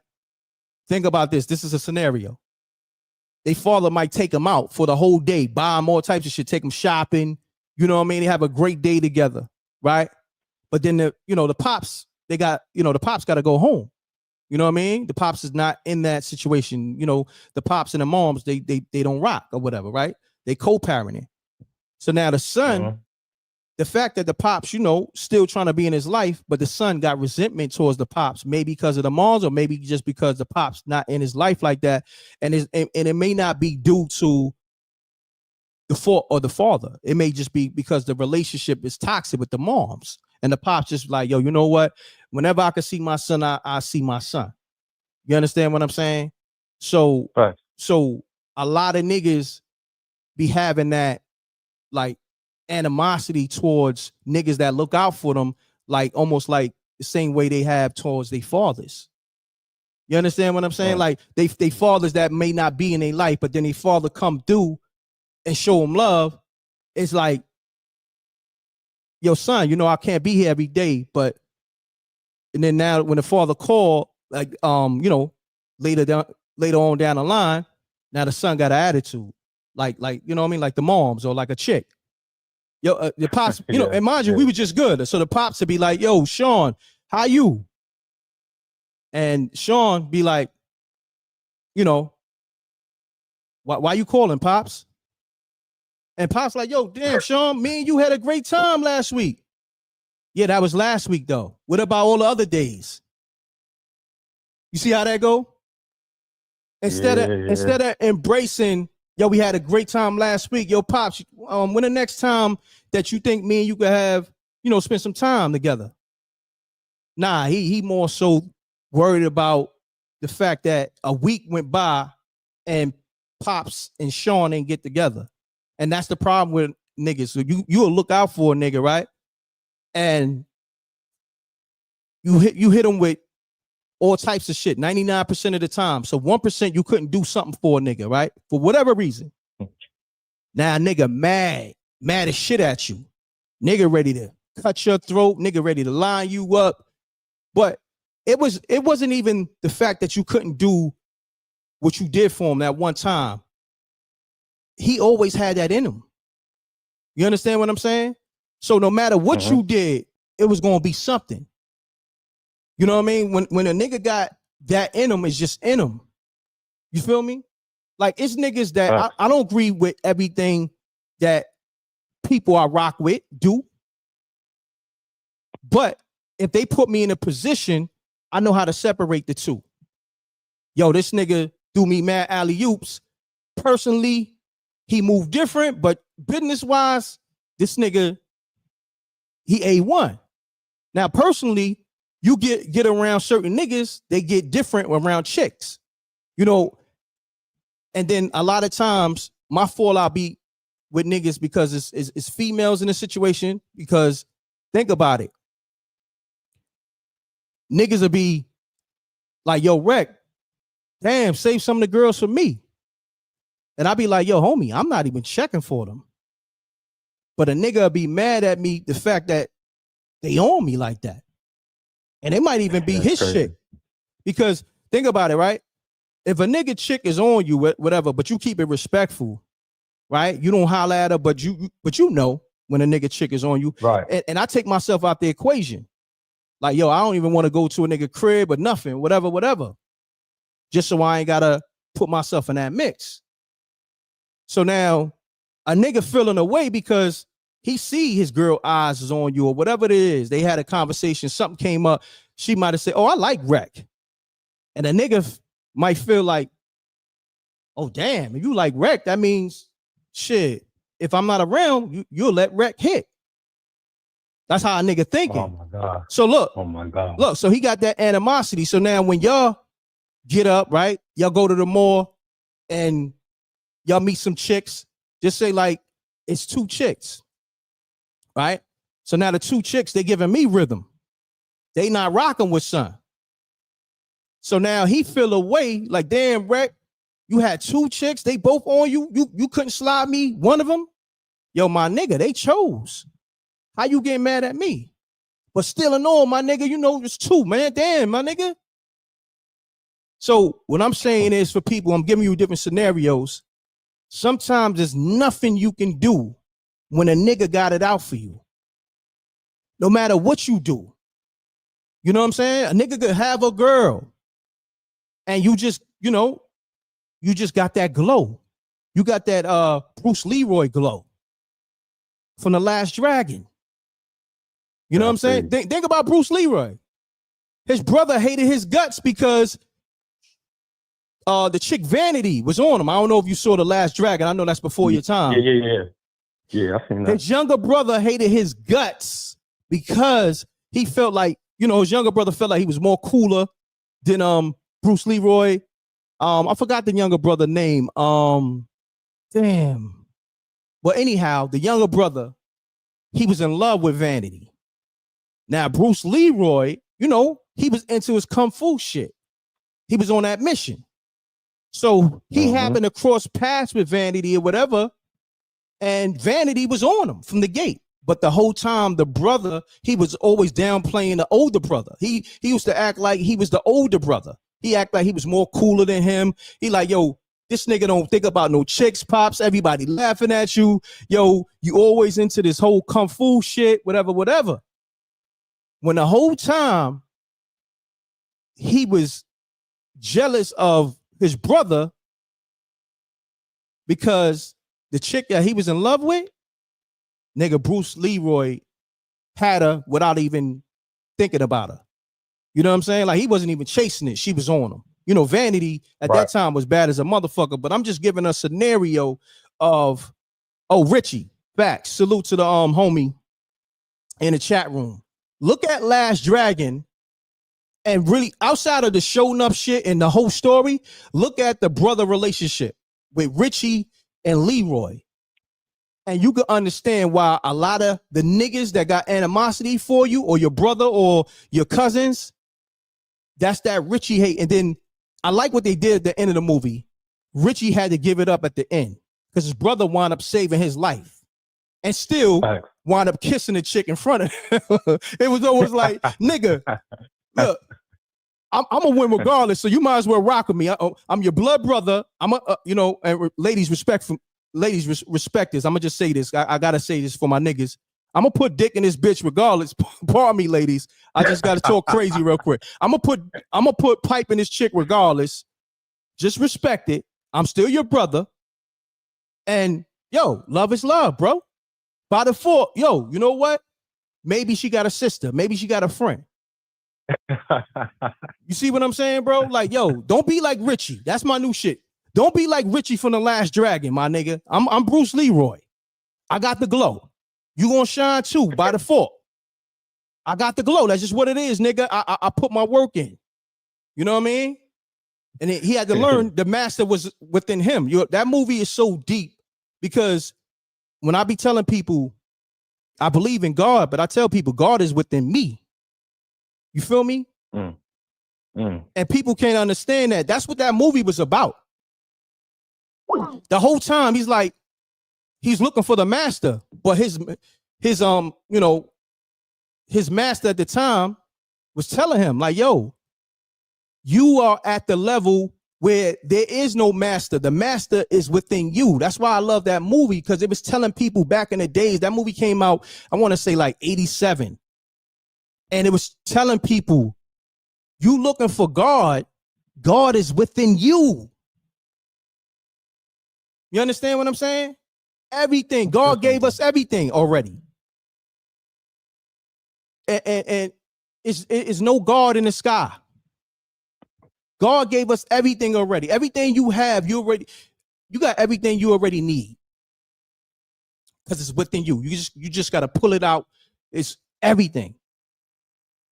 Everything is within you. You know what I'm saying? And you know what's so crazy that we got to this Last Dragon shit and talking about the whole brother and sibling robbery and just Mase Cam and Jim Jones, and yo, this shit is deep, man.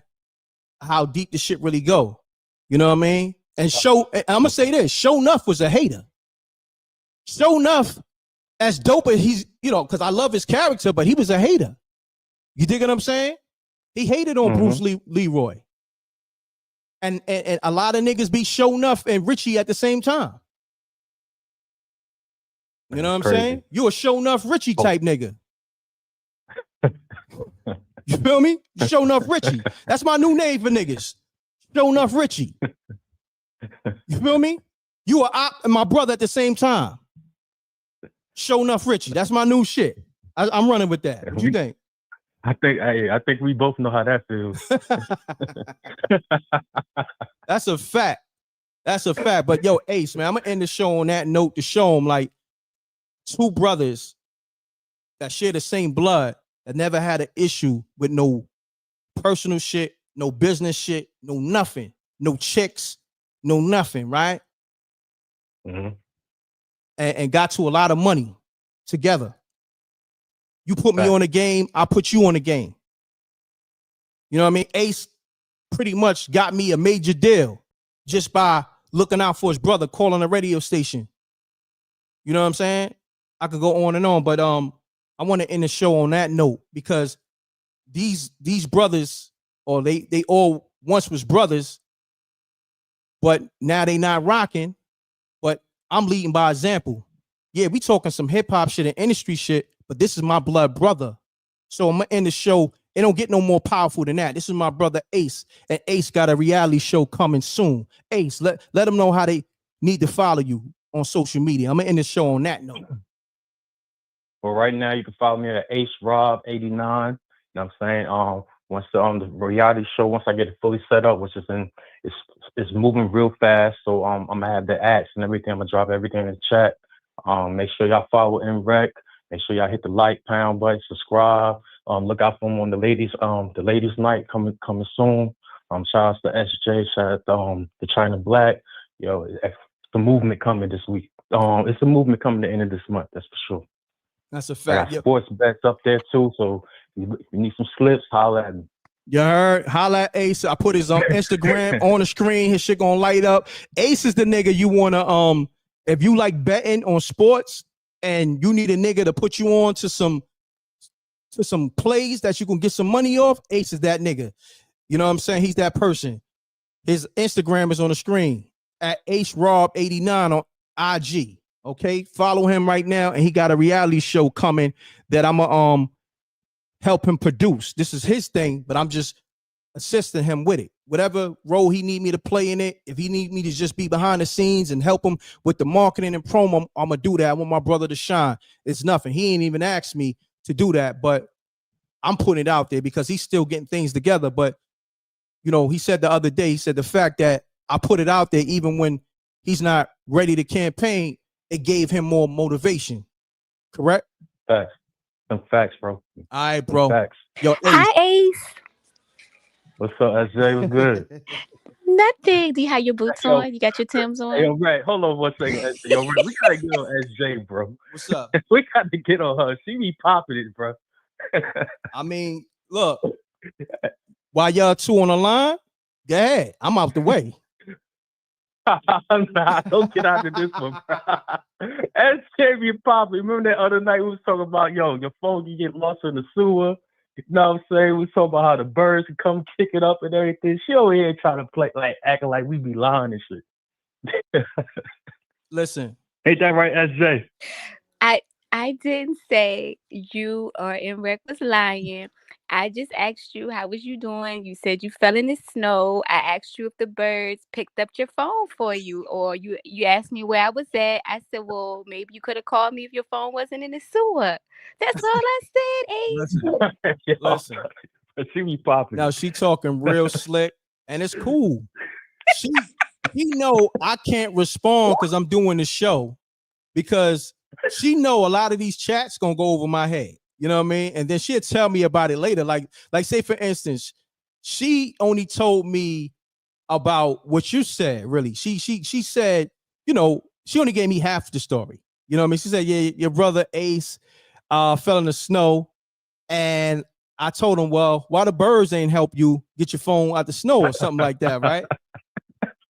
So yeah, so she didn't tell me about the sewer and all that other stuff. So SJ, she thinks she's slick, you know what I mean? But I'm here. Look, we gonna definitely we gonna have this three-way conversation another day. You know what I mean? I want to end it on the you know, the brotherly love conversation that me and Ace was having, and I'm glad I'm glad SJ you know tapped in. You know what I mean? Because I want y'all to build anyway. And this is family, you know, she's family, Ace's family, we all family. This is Reckmobb, and I want to just show people we could be family and we don't have to beef or argue or even have disagreements. You know, not to say we're gonna be perfect. Nobody's perfect. We're not saying that, but at the same time, like with your brother, with your sister, if that's really your brother and your sister, won't you try to think of a million ways not to have a problem with them, opposed to that one thing that you can say, oh, you know what? I'm mad at you for this. Think of a million ways why not to have a problem with somebody. Now, I guarantee you your life will go better, or the relationship will go better with your brothers and your sisters and or whoever, opposed to trying to have a problem. Do that. I guarantee you a lot of people don't do that. Trust me. You know what I mean? So I'm gonna leave you up with that gem. Think of a million ways. And if you do that, you're not even gonna get to a million. So by then, if you was mad, it's gonna leave your system. So think of a million ways that you may be mad at your brother or your sister. I guarantee you by the time you get to probably 50, you're gonna forget that you was ever mad. You're not even gonna get to a million. But use that as a guideline. And your life is going to work out better for you, the relationship, everybody. Use it for everybody. Your kids, your significant other, whoever, people you in business with. Think of a million ways of why not to be mad at them. And trust me, watch how everything be so golden. But on that note, salute Ace, salute the SJ. We about to hit the 3-hour mark. I appreciate both of y'all, my brothers. My brother and my sister that hold me down. Love is love, double deuces, and bubble gooses. Salute to the Reckmobb. I'm gonna end it with this commercial. You know what I mean? This ladies' night commercial. 100. Peace. 100. Peace, SJ. You there? All right. So on that note, Ladies Night. I'm gonna leave y'all with the commercial. I'm off this. Listen to the commercial. We got Ladies Night, January 31st. Double deuces and bubble gooses. Salute to the Reckmobb. This was a different kind of show. Salute to Mase calling up. Salute to everybody tapping in. Salute to Mase. That's my brother. Appreciate that. I'm gonna go live with y'all later, and we gonna build. All right. Peace. It's going down Friday, January 31st. M.Reck TV presents Ladies Night Out. We need all the ladies to pop out. It's going to be a night of fun, laughter, and entertainment. We got comedians and singers such as Erica Nicole Clark, Ray Diva, and R&B vocalist Gina Rose, and more. It's going down at the La Familia Soundstage in Baltimore, Maryland.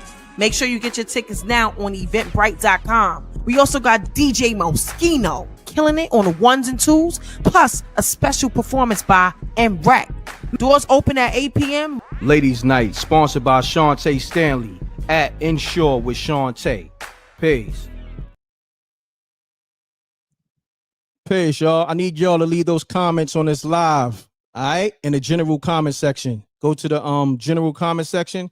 Leave your comments. Make sure you get your tickets right now for Ladies Night. They're going fast, all right? I appreciate y'all. M.Reck TV presents Ladies Night. Let's get it. Salute to the Reckmobb. Thank you for tuning in. Thank you for watching the show. All right. Love is love. Shouts to Gina Rose. I see you too. Salute to SJ, everybody, my whole team, KV the One, DJ Moschino, China Black, and be gone.